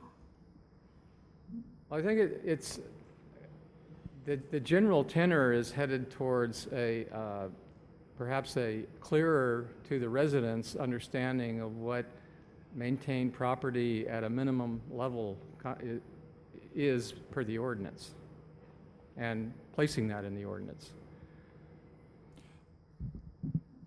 And if I would, part of this dialogue is to ask you and the community, is there an issue? So that's Yeah, part of this. that's- We're not, staff is Okay, that's, because that's what I'm really identifying- struggling with. But what I we will don't tell get- you is the tool bag in some areas can use a little more help, because some of these things, you know, either it's not an issue and we make it real clear it's not an issue, or we can tighten it up to make it easier. Staff's also looking at a way of, in some cases, if we can make our nuisance abatement less clunky, especially for some really clear violations, and look at perhaps a PC 832 ticket type process, where the first thing's a warning ticket rather than our very clunky abatement process, which works for a certain type of a process. So we're just kind of looking at this and going, we're hearing from some of the members of the community. I will tell you, we have had a handful of calls.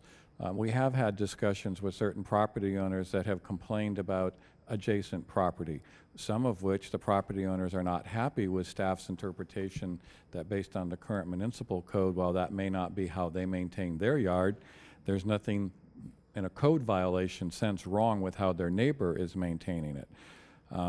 Some of these things are responsive. I mean, some of the neighbors that send us pictures of what the backyard of their neighbor's house looks like, it's challenging, and what you're hearing staff say is, we don't really have a tool to address backyard at all.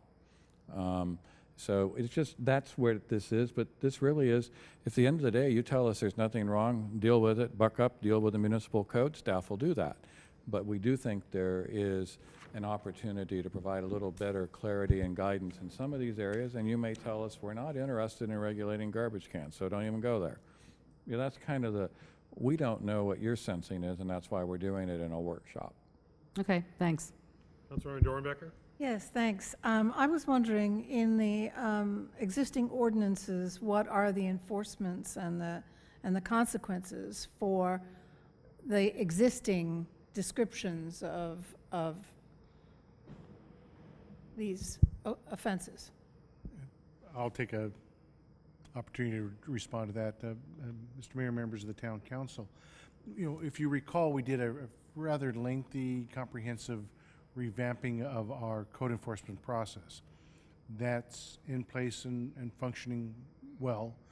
I think the good news is in the few occasions that we've had to apply the new ordinance, we're getting some attention. The punishment can be all the way up to taking individuals to court. There are criminal sanctions that can be imposed, fines up to $1,000, jail time, which would be very unlikely, but you know, those are the processes. But as you recall during that conversation, when the code amendment came forward, it was not intended to be one that was going to be punitive, but corrective. That was the theme that we kept indicating, was we were trying to get anyone who has a potential nuisance situation, a code enforcement situation, we wanted them to correct the situation. As a tool in the toolbox, we certainly have the the court process and the punitive measures available. I think, trying to address Councilmember Moeller's question, is there are these various code sections that describe nuisance, but I think the other comment is that my nuisance isn't a nuisance, my neighbor's nuisance is a nuisance, and sometimes that gets into that play. So while you cannot, in any situation, draft an ordinance that's going to define specifically what each and every situation will be, you want to get them nailed down as much as possible so that if you do have to take it to court, we don't have someone argue that our ordinances are vague and ambiguous. I still have more Go ahead. questions. So, and in the situation where you're talking about trying to develop a standard for a well-maintained appearance ordinance, would then the HOA standards that exist in some of the neighborhoods be overridden? You know, I think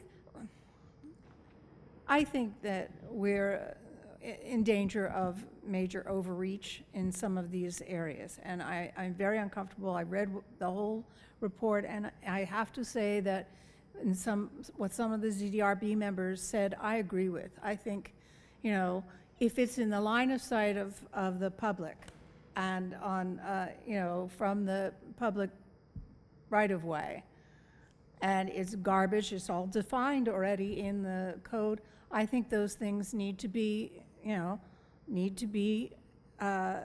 enforced, and there should be consequences, and we have that structure in place. And as to somebody's back garden and what they have back there, I think that is incredible overreach. That's my opinion. But I'll ask if maybe we can get an interpretation of your question, which was, if we were to establish some ordinance, how does it relate to neighborhood HOAs? The neighborhood HOAs is generally viewed as contractual, even though it may be an overlay of covenants and restrictions that are imposed upon that HOA or that homeowners association. That would work hand in hand. I mean, the individual HOAs are generally not something that the town would enforce. If the adjacent property owners feel that their neighbors are not adhering to the homeowners association standards, then certainly that's a remedy. But I would venture to guess that if it, you know, minor deviations from HOAs are not going to trigger off a nuisance action under our municipal codes. If you look at the nuts and bolts of what we're talking about, it's found on page 3, and it's the chapter 9.32 nuisances and 9.32.010 in general. And that provides you the definition of what a nuisance is in more of the global sense. I hope that addressed the... Can I add something, though? For example, in our HOA, it is okay to use ivy as a ground cover. So if the town decides that that is not acceptable because it could harbor vermin, then does that not override our homeowners association? I think the answer there is, I'm going to answer a couple ways, and then Arnold can come back. One, if we make a design change in a standard, then that is going to be applicable, and the HOA standards would have to come in compliance with that. In most cases, though, the HOA standards are more likely to be more restrictive than what the town would generally apply. And I mean, if we put landscape material out there that says this is prohibited or accepted, then they would need to follow that. But in general, for example, the HOA that you live in, as well as I do, actually has regulations on the when garbage containers can be brought in and out. I do understand That does not exist townwide. So there's certain nuances. So we'd have to look at that. But in most cases, an HOA is still going to be more restrictive. But if there was a plant material limitation, then the HOA would not be able, they still have to come into compliance with what the One reason that we're going to be talking in more detail with you about landscape standards is we've introduced WELLO, the water energy, I'm forgetting what the L stands for, landscape. But anyway, new standards statewide that we need to become in compliance. And frankly, in a Mediterranean climate, the state's encouraging us to introduce much more water efficient landscaping. Actually, I think that's where the WEL and so that's, I mean, we're going to have to be looking at some standards about that moving forward, just as it is from a state compliance. I don't know if, Arnold, if you want to add anything on. Well, the but that standard HOA. just really is based on large areas. We're not talking about front yards or side yards or anything. So for the most part, I mean, I agree we're going to probably go along with it, but it's going to have very infrequent ways of being adopted here in Yountville due to the sizes that they're talking about in that law, state law.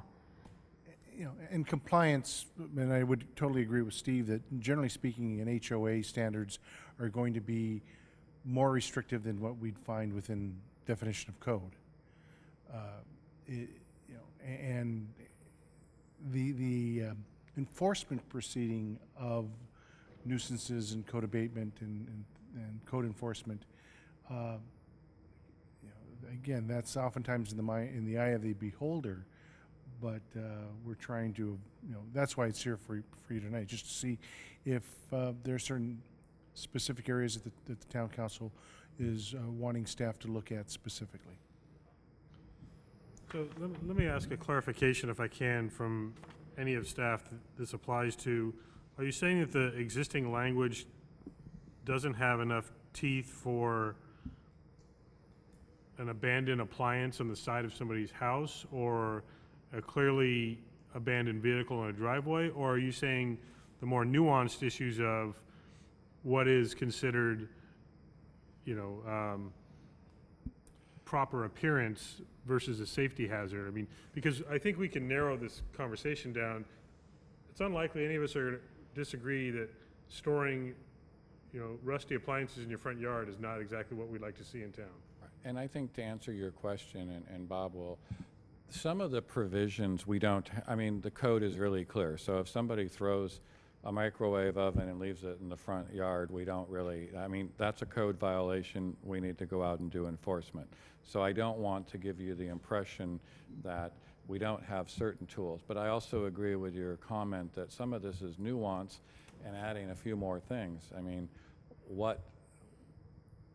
and that's also what I would also say, staff has seen greater community calls for code enforcement about their neighbors, expecting us to do something. We've been talking about that over the last year, that we're being much more involved in that. So from our standpoint, we see the trend line increasing there, and we'd rather work on identifying some tools to help us address that, but do them in a way that's, I think Councilmember Dornbecker is concerned about overreaching. We don't want to be overreaching. So when we throw some of these topics out here, it's really to gauge the council's interest, community's interest, while recognizing some people would like us to be as aggressive as an HOA when it comes to regulating their neighbors, and others are very much don't come anywhere near what I can do on our front lawn. How dare you think that? And obviously where we want to come to is some acceptable range. So I think your phrasing about nuance, yes, there's some areas that we think adding some additional language, being clear, because Town Attorney Arnold mentioned that our goal in our first interaction, whether it's with a warning ticket or a letter, is to seek voluntary compliance.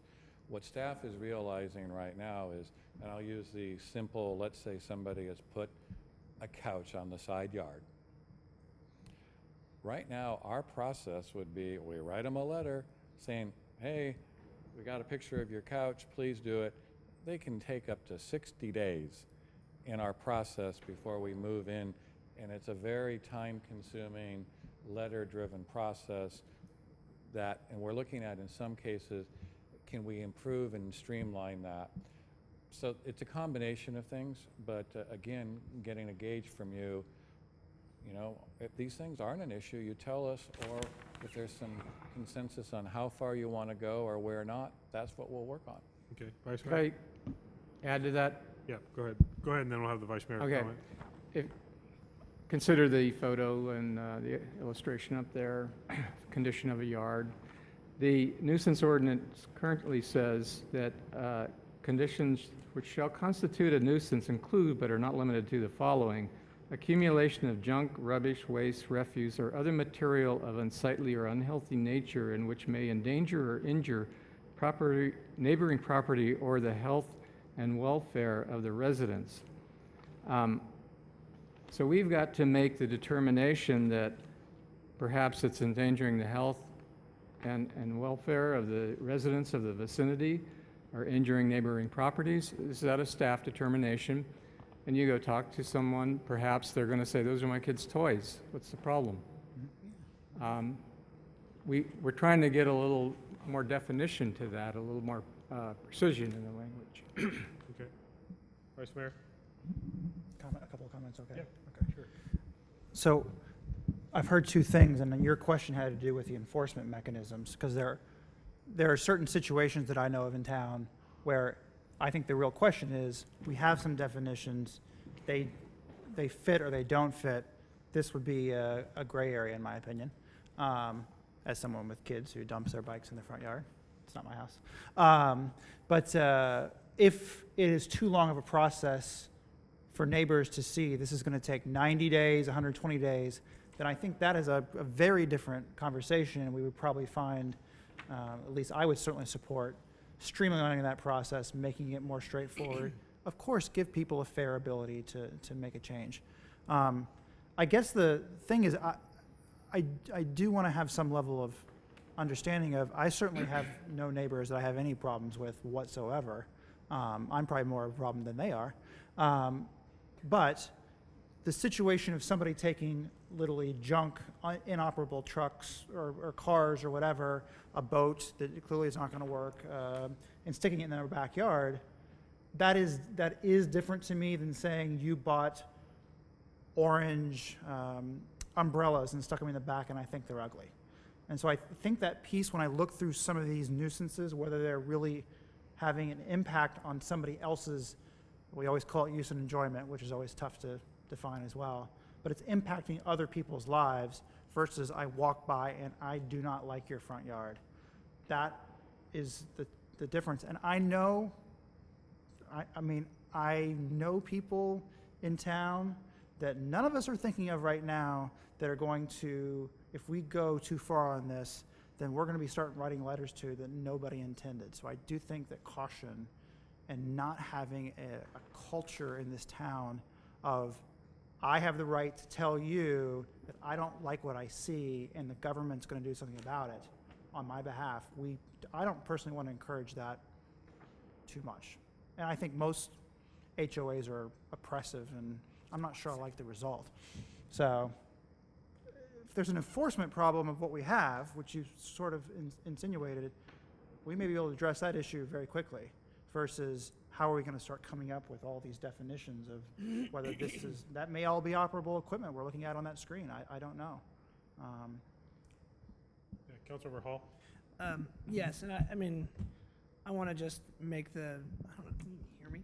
I want to make the comment that, toys in the front yard, I'm probably the worst offender in this community at this juncture, and they are certainly a hazard to my children when they play with them. That said, I don't want the town to come in and tell me that I've blighted my neighbors because my children are out there bleeding from sliding down the slide. That said, there's probably, as Councilmember Chilton just mentioned, something that we could do with with enforcement if there is a streamlined process we might be able to go through or some sort of acceleration. But I think that we should also bear in mind, and I believe this is the case, that there is also an appeal opportunity for individuals. And so I would want us to make sure that that was clearly stipulated and documented. I do feel that there are opportunities to have these discussions, but I also don't think that it's necessarily our responsibility to get involved. I think clarity, let me rephrase that. I don't think it's our responsibility to overreach. Being involved is different. So if clarity is what the town and staff are looking for and or would assist in helping them determine what became a nuisance, quote unquote, then sure, further discussion. But I think it should incorporate and involve as many people in the community. And I know we have challenges with those invitations and open forums, but I mean, it should be something that we discuss because there are going to be, you know, my black is your white in this particular situation, and I don't know, that kind of looks like my front yard from time to time, but you know, we do go through and clean up our own nuisance, so to speak. But I mean, the discussion certainly could be addressed. Maybe there is a way to accelerate things, but we always have to be mindful of the fact that we all don't look and live the same way that we all want each other to look and live. Councilmember Mueller?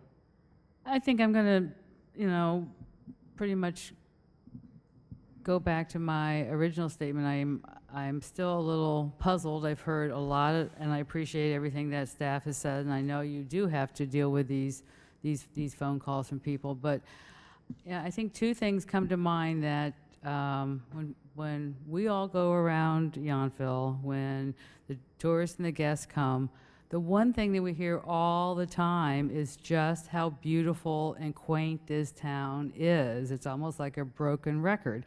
Yeah, you might be able to drive by if you slow down and look and see, you know, something, but overall, we don't really have a problem here at all. So I really don't want to start looking into things, because the second thing I hear over and over is like, oh, I've got toys in my front yard, or I might have an old rake in my backyard, and so or maybe I'm growing ivy and I don't need to. So all these little things, I mean, each one of us can probably think of one thing or more that, oh my, you know, are we going to kind of get called out for this? So I think we really have to look at the big picture here. And unfortunately, we're the town government. We cannot legislate and guarantee people their property values. I mean, things change. I mean, I would bet almost in every case somebody moved into what they consider a nuisance and then wanted to complain about it instead of something becoming a nuisance after they moved in. So I'm also extremely cautious about adding any more regulations and legislation kind of beyond what we have. If there are some really specific things that the staff would like to bring to our attention, I'm certainly willing to talk about those. I mean, I have a pet peeve about not the trash cans that are out for a long time, but just the sheer number that seem to like line these streets sometimes. Like, I don't know why they don't have garbage dumpsters, but you know, when I really think about this, am I going to start prescribing all of that? I'm willing to talk about it, but you know, it isn't something that's really going to be easy. So I think until someone can really identify a significant issue that is a public safety, welfare, and health problem, I'm not sure if I'm going to try to be the objective arbitrator of what looks good and what doesn't look good. And, you know, the landscape standard too. I can't even imagine that I'm going to participate in a discussion where we're going to agree that this plant's too tall or this plant's too pink or something like that. I just, I think we need to kind of go back to something at the 35-foot level. What's the problem here that we're trying to solve? Thanks. I'm going to add, one of the challenges for me, in addition to what's already been discussed, is my first thought was, well, we should just deal with anything that's visible from the public right away, which would kind of eliminate backyards. And then it occurred to me, my backyard faces a pedestrian walkway, and all the other homes right along every pedestrian pathway system that we have throughout town opens up to something that can be seen from public right-of-way. So now we're talking about what we can do in the front and the backyards in some cases, side yards in some cases. So I agree with kind of hesitating to get too in somebody's business. The challenge is, we all know that there are some homes in this town that have junk that we can all see, whether it be from a second story next door, or whether it's the street, whether it's from a walking path, whatever. So is that local government's responsibility to moderate? That's where, I mean, that's why you're coming to us. I certainly land on issues of public safety, hazards that go beyond that property. As Bob pointed out, if the condition causes flooding to a neighbor or causes some other impact beyond that property, I'm not even sure what that is exactly. If an unkept tree or landscaping is now tearing up somebody's fence, something like that, those start to be a little bit more definable. But to say that old rusted truck is ugly, and then somebody else says that's a piece of art, and how are we supposed to be regulating that? So I would kind of agree with the proceed with caution, even though, frankly, if you can't determine that that's a violation, then I don't think that's a violation. If you put that exact same scenario of bikes and other stuff, and you had a green lawn and a painted house, would we consider that the same thing? So is it the junk, or is it the setting the junk's in? So what are we trying to enforce? The fact that there's spray painted covered windows and part of the siding of the house is falling down? Or are we saying that the bike shouldn't be on the lawn? So I think we also need to be careful about overly excessive interpretation of. Well, and I think you're hitting on part of that whole theme, which is it is in some cases not a singular item. You just described a scenario in that picture that really starts addressing 3 or 4 of those elements woven together. Then the other impact would be, and how would everybody feel if you're the property owners on each side of that? And I think that's what we're trying to say is, but I think we hear some pretty good guidance from you all on caution, work mostly on clarity. I do, yeah, sorry. So I think that's where we'll start, and I think there's a bit more direction to come. Yeah, Vice Mayor? Well, we've talked philosophically, and I agree philosophically. I do think what's generally been said, we talk about if there's specifics, and I do think you all, in my opinion, have presented a couple of specifics that we should consider incorporating. So I'll give you a couple of specific thoughts on mine. On the, most specifically on the landscape piece, I most certainly do not support us regulating landscaping. Under your junk and rubbish section, you do say that it does apply to a backyard if it's a health, safety, or welfare of residents in the vicinity. Under the appliance, toilets, cabinets, and household fixtures, you have a statement that says storage of discarded, abandoned, or unused appliance, toilets, cabinets, or other household fixtures is prohibited when these are visible from a public street.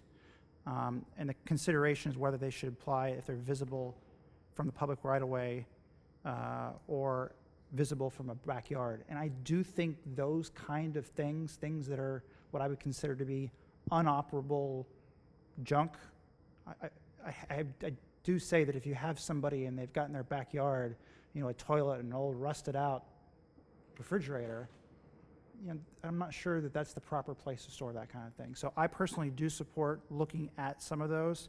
You looked at you have a list there of 1 through 5. Broken and discarded household furnishings, wrecked, inoperable personal effects, clothes, knickknacks, papers, stacking of boxes, salvage materials, etc. I don't think those are appropriate in Yountville considering the very small size of properties. So when it comes to things that are simply inoperable, I know we have some people who have cars that they're either fixing up or doing something with. I think that's okay. We don't really have this problem that much, but somebody sticks a car on blocks and it sits back there for 3 years. To me, that is a problem. So I do support looking at limited ways to put some definitions around that. And, as Councilmember Mueller said, she has a pet peeve about the trash cans. I'm not sure any of our individual pet peeves should turn into laws. So I agree with her comments on that. And you have the statement on page 6, the last page, that says the ZDRB was presented with the concept of storage of abandoned, inoperative, wrecked, or dismantled vehicles, trailers, boats, campers, or motor vehicles on private property is prohibited. I think that's a reasonable statement to make And it, you know, if people had 1 acre properties, which nobody has here, that if you just got a junk car or a boat that's not usable, that those things, again, I don't have neighbors that have that, but I know people who do. And I do think that that is just simply not an appropriate use of property. And when we get into the aesthetic questions, I don't think that's our business whatsoever. So those are my specific comments. So a new car or a new boat would be okay, but an old car and an old boat would not be okay. Inoperable. Inoperable can all, I mean, we know there's a legal definition of if you have you have an unregistered car that is NPO. I mean, that at least is a starting point for that. And if that car sits back there for 6 months and it's going nowhere and it's not usable, I understand what you're saying, though. It's a problem.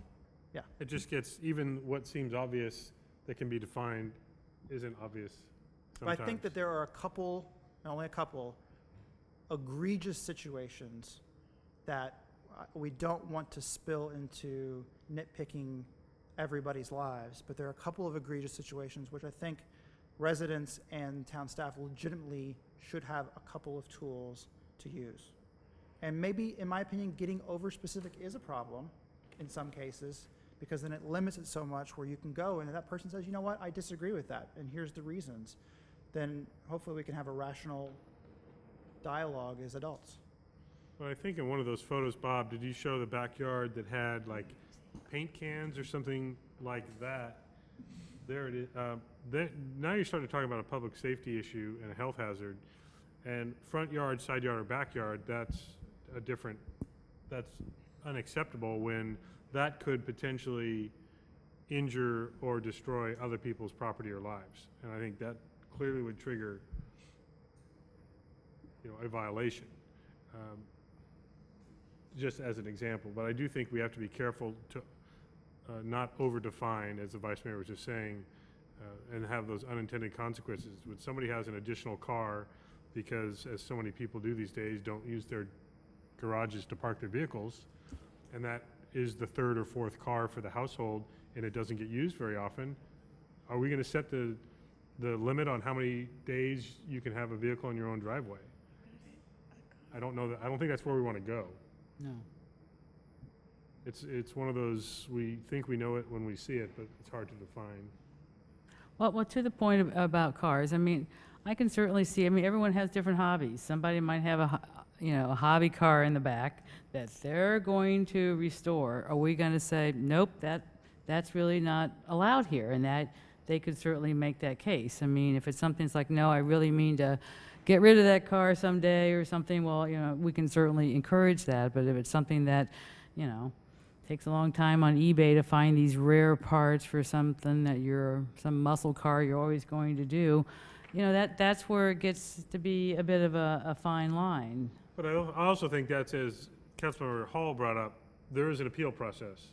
There is, staff's understanding of conditions that, certainly if there's a complaint that comes in that says somebody's got a junker that is ruining the aesthetic of our 2nd-story home, and staff goes and it's being refurbished, they can make that Slowly. interpretation.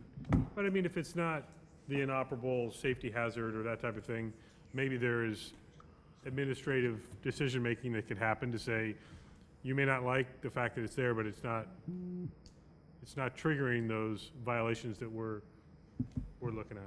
Yeah, and that, I agree. I think I keep coming down to, we really have to go back to make sure that it's really a public welfare, safety hazard, not a private one from a neighbor that doesn't like the looks of it.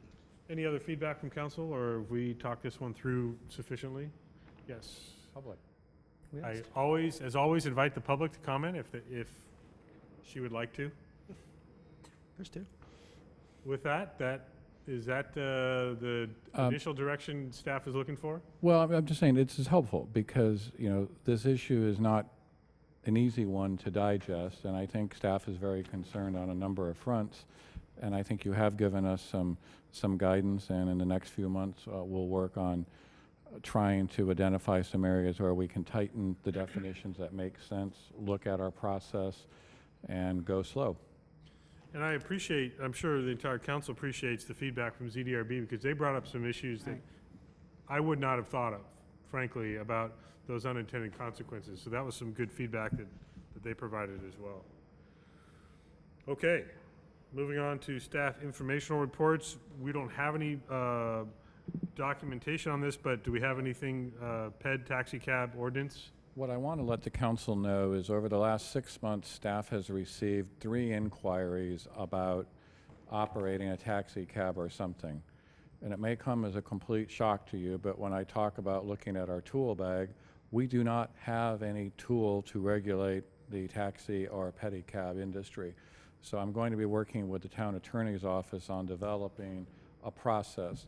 Right now, what I have been using with the consent of the town attorney is we basically use the town manager's discretionary use permit, and I tell them you have to achieve all of the requirements of the City of Napa taxi regulation, because we need to have some vehicle when they come in, no pun intended. So this is just letting you know that we're going to be working on that. One of the goals that we're also going to try to look at is we want to not have necessarily a hostile ordinance, but a friendly one that could support it. We're also going to look at the current ride share thing type of that, because staff is familiar that some of our residents had said, gee, it would be nice if there was a cab based here that could take me to Bricks or to St. Helena or to a tasting I don't want to drive, and we just don't have that. So this is not, we're trying to be proactive and have the appropriate regulation and tools, but at the same time encourage this business if somebody wanted to legitimately do that. So this pertains only if they establish the business license here in the town of Yountville, as opposed to any other, it wouldn't be a pedicab probably, but a taxi service outside of, you know, that's registered in Napa or St. Helena, or I'm even thinking of this new for-profit Wine Valley, or whatever it's called, the Wine Valley Trolley. Those are providing that type of service here, but they're not based here. Correct. And I also will clarify, this is not overreaching anything on limos, chauffeurs, and private are all regulated by the PUC, the State of California Public Utilities Commission. And really one of the areas of local domain is the taxi cab, pedicab registration. So we are looking significantly at the City of Napa regulations, coordinating, and most of it's just to make sure that it's safe, they have adequate insurance, the drivers are trained. But you are correct, it would apply only to a business that is based and operated as its home out of Yountville. And many of us may recall, I certainly don't, but we've heard some of the stories about, you know, in the 70s, Yountville had how many taxi cabs, bars, and whatnot. So we seem to have gone from a point when, and apparently we had no registration and no regulation at that point, because Michelle and I have researched this, and there's just no ordinances on the book. So apparently it was an unregulated business, or else we took it off the books at some point, but we can't even find that record. Anyway, it's just something that would appear when 3 people approach us and start having a conversation. And then again, our position is we want to try to support this, have the right protections, but yet enable the business if somebody wanted to come forward with one. And part of that ordinance would be if somebody could actually operate something like that out of a residence. If they had a taxi service, they parked the car in their garage, they had a business license to operate out of their residence, is that the kind of thing we're talking about? Well, in this particular case, it's more than just a business license, because we have a really bad business license structure, so this would be a regulatory thing that we'd want to have in order to have the proper permissions. But yes, it would be something that potentially a small operator could have 1 taxi cab or 2 that, based on the council's review, that might be something that they're sufficient with allowing them to operate out of their residence. So that would be certainly one of our things we'd want to look at. I don't know that our neighborhoods would be interested in a fleet of 12 yellow tabs operating out of a residence, but you know, in our scale, 1 to 2 might all be that sufficient. And is there a difference legally, the definition of a taxi versus a tour company? Tour companies are all, those vehicles are all chartered. So chartered for hire are regulated by the PUC. It comes in your limousine structure. But that might be something that would be included in this, at least either including it or excluding it from It would not be this. included because the PUC does not allow local governance over the issues that are subject of the PUC regulation. So, for example, a limo or a tour company is required to have a business license, but that would be it. They're not, they're not something that we can regulate in terms of their operations, their drivers, safety standards. Okay. Or further discussion. Okay, let's move on to meeting reports. We'll start with Napa County Transportation and Planning Agency. Vice Mayor? NCTPA met on July the 17th. The new vice chair, which is the mayor of Yountville, chaired the meeting. So there's probably two things to really report out of that. First of all, Route 29, which runs from Calistoga to the ferry terminal in Vallejo and then to the El Cerrito BART station, has been very successful as a commuter service. And it's an express service, so it only stops in a few stops. That route is going to be changed right now, sometimes in the morning and at night. It goes straight down 29 and does not go to the new transit center. And the daily, during the day, departures leave from the transit center. So there are situations where you may leave from one spot but can't get back there. So that is going to be changed, where everything is going to go through the transit center in Napa to provide better connections. And I think that will occur in September. Not sure when that will be. You're talking about the Imola Park and Ride lot? That's going to be skipped, yeah. Of substance for and this will come to this council at a later date. There is a request that's been approved by the NCBA board to do some revisions to the JPA, the Joint Powers Authority of all the jurisdictions. One of the major items is to slightly change the voting structure of NCTPA to reflect, honestly, the greatly increased population of American Canyon since it was done last time. So we are adding 2 extra votes for American Canyon. There's a weighted structure with 24 total votes that get added up, et cetera. That's been requested. The city of Napa had 2 seats, one of which had 6 votes and one of which has 4 votes, and those are going to be made 5 and 5, because we actually had a single vote that came down to who had the 6 and who had the 4, which was unusual. So that will have to come back to all the different jurisdictions for approval for that to take effect. That's it. Thank you. Napa River Watershed Conservancy Watershed Information Center. No, I'm sorry, I wasn't able to attend that meeting on Thursday, July 25th. I had 2 meetings that conflicted. Okay. League of California Cities North Bay Division meeting. I'll just quickly touch on that one. Council members Moeller, Dornbecker, town manager, and I all attended that meeting. We had a panel of economic development folks from Fairfield, San Rafael. San Rafael, and I was going to say Novato, but It could be. I don't remember. Fairfield. yeah, I said Fairfield. San Rafael. Santa Rosa. Okay.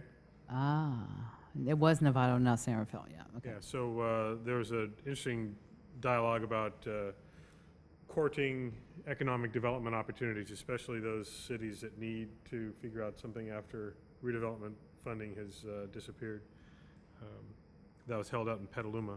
And also, a new vice president of the North Bay Division was voted on, and that is Napa Councilmember Alfredo Pedroza. Any other comments from that league meeting or other meetings? I hope you don't mind, but I did want to report that one of the meetings that I had at that time when I couldn't go to the WIC meeting, Watershed Information and Conservation Committee meeting, was a tour of our town hall. And Mayor Dunbar and Councilmember Moeller and I, being on the ad hoc committee, were invited, and it was very interesting to see essentially what is being a building built within the building. And we could actually see the unreinforced masonry in the floor in a trench along the wall. so along the walls inside. It was very instructive, and it's a good thing we're doing this, so, thank you. Are there any other meeting reports? No. If not, comments? Councilmember Hall? Yes, pardon me, I'd like to announce that on August the 14th, Yountville is going to be the proud host of the Napa Youth Gang Violence Commission meeting in this space at 5:30, I believe is the time, so they've allowed us graciously to do that. I also want to make two announcements. If you don't have your foursome together for September 16th's Pathway Home Golf Tournament, please make sure that you take a look online at the Pathway Home, because that tournament's coming up before you know it. And secondly, Is it on? they turned me off again. Secondly, and more importantly, thank you, Mayor.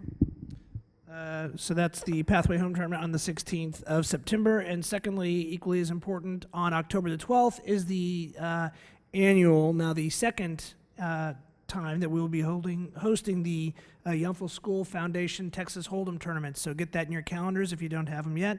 We're anticipating a 4 p.m. Start of play, so it'll look like a 2:30 p.m.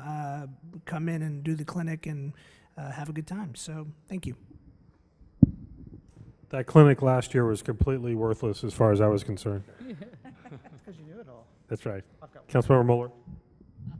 Yes, I'd like to announce that our new Yountville Library Hours will be starting on Tuesday, September the 3rd, and on Tuesday, September the 10th at 5 o'clock, we're going to have an official announcement party of our new library hours out here in front of the community center with some small bites and wine, and our mayor and Supervisor Dillon and our library director will be saying a few words. And just in case people have not heard, we'll now be open Tuesday, Wednesday, and Thursday from 11 to 7 p.m. and Saturday hours remain the same from 10 to 5:30. So come join us on September the 10th. Thank you. One other meeting announcement, if I may, is that the town will be hosting on Monday, August 12th, a community workshop on the various flood mitigation measures that we're working on for Hopper Creek to reduce as part of the council-approved project. Thank you. Vice Mayor? I want to remind everyone that on Labor Day weekend, Sunday of Labor Day weekend, which is September 1st, is the annual Focus Labor Day barbecue up at Yountville Community Park. And there was an accidental typo, I guess all typos are accidental, in the flyer that went out on the Park and Rec guide. So I'm not going to repeat the typo. Sunday, September 1st of Labor Day weekend from noon to 4. Good, thank you for that. A few others that I want to touch on. I did stop at the at Cole's Chop House actually for the Napa flood bypass reception. It was for the completion of the work on Napa Creek, and also for the $16 million in federal funding and the support from the Army Corps of Engineers for the continued work on the bypass project. So that was attended by many local dignitaries, including our Congressman Mike Thompson, and the newest, I would call him manager because I don't remember his rank, from the Army Corps of Engineers, who's overseeing that project. Now, the Napa Town and Country Fair is actually, there's a gala happening as we speak, but the fair is the rest of this week, the 7th through the 11th on Sunday. So make sure to go down and check out all the fun. That is the junior livestock auction is Saturday morning, and they have again reached out to elected officials throughout the valley to participate as spotters. Hopefully they're not counting on us to identify all the bids, because we want them to make a lot more money than that. But also, let's see, Assemblymember Mariko Yamada hosted a forum on veteran services, Napa County Veteran Services, up at Grant Hall And that was well attended both by vendors that support the services offered throughout the county, as well as it was pretty much a full house. Every seat was taken in Grant Hall, so that was much appreciated. Thank you to our Assembly Member Yamada. You've already gone over the Focus Barbecue and the Pathway Home Golf Tournament. I did want to say thank you to Yountville Kiwanis for their golf tournament and their support of the Pathway Home. Also, that was a very fun tournament. Some of us participated, some of us sponsored, and that was really a good time had by most. There were a few real hackers out there. Not in our group, of course. Why did you look at me? Yes. Oh, and Councilmember Hall did win the putt-off for the putting contest. That was deserved look, I have to admit. Witnesses? Yes, it was not. It's not on YouTube, I don't think. Not yet. I attended, and Vice Mayor Chilton also stopped by the Yountville Community Church community meeting or neighborhood meeting that they held after we had a discussion at our last meeting here about their concept for expansion. There were several neighbors and members of the church that got together and had an initial conversation about that project with more discussions to go. A very impressive fundraising effort last weekend by the V Foundation for Cancer Research, held over at Bellagio and Vintage Inn. They raised $9.2 million that weekend to support cancer research. So, and that was at least the 15th year they've had it here in Yountville. So a great partnership we're able to provide them. You already covered the town hall construction. Let's see. Oh, I do have a couple props with me. This was just a reminder about the fair. They have a parade on Sunday throughout the streets of downtown Napa, but some great fun for families all throughout the week. I believe Kids Day is Thursday. Demolition Derby Saturday night. Wednesday is Seniors Day. Thursday is Kids Day. Friday, Family Fun on the Sunday. Junior Livestock on Saturday. And performers every night. And yes, pig races and all kinds of fun stuff. Demolition derbies. Last, I do want to touch on another event that's coming to Yountville. It's the first time in Napa County that the Alzheimer's Association will be holding a walk to end Alzheimer's. That's going to be on Saturday, September 7th. And there's some material I just printed out. Very easy way to register online. Just going to the website alz.org/walk. Some volunteers from the Meadows, as well as their Northern California organization over in Sonoma, are helping put that on with some help from our town staff as well. That's Saturday, September 7th. Starting and ending at Yountville Community Park. The walk itself starts at 10 a.m., but I think registration starts at 8:30. So that's another very good cause to support if you're available. I believe that covers everything here that I had. Any other comments from council? No? So with that, we'll move on to look at our future agenda items. Lavender Inn Master Development Plan Amendment and Napa Valley Bike Tours Master Development Plan Amendment we are anticipating. Vice Mayor? I hadn't thought of this before I came here, but Graham's presentation made me think of this in the back of my mind. This may go in the pet peeve category, but I would like to at least put forth the idea of, maybe it's Parks and Rec Commission started off, is looking at the name of Yountville Community Park.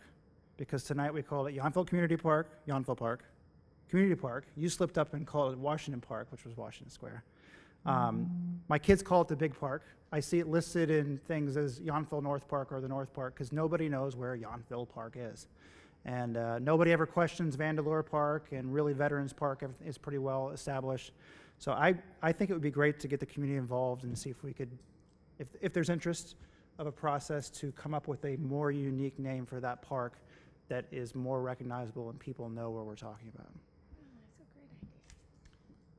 Will be taken under consideration. One other thing I forgot to announce. On last Saturday, our esteemed town manager had a very big, monumental, landmark birthday. Just wanted to give you a belated happy birthday on behalf of council staff and the entire community. So congratulations and happy birthday. Thank you. I believe you shut down all the noise and music at an appropriate hour. Yeah, I I did. don't believe there was a violation. There you go. The cops didn't come. That's what happens when you invite the enforcement team to the event. Okay, I think that does it for tonight. I will Would you like a welcome a motion? motion to adjourn to our next regular meeting set for, since we did earlier tonight, cancel our September 3rd meeting due to the Labor Day holiday. Our next meeting is scheduled for Tuesday, September 17th at 6 p.m. So moved. right here. Second. All in favor? Aye. Thank you very much. Good night.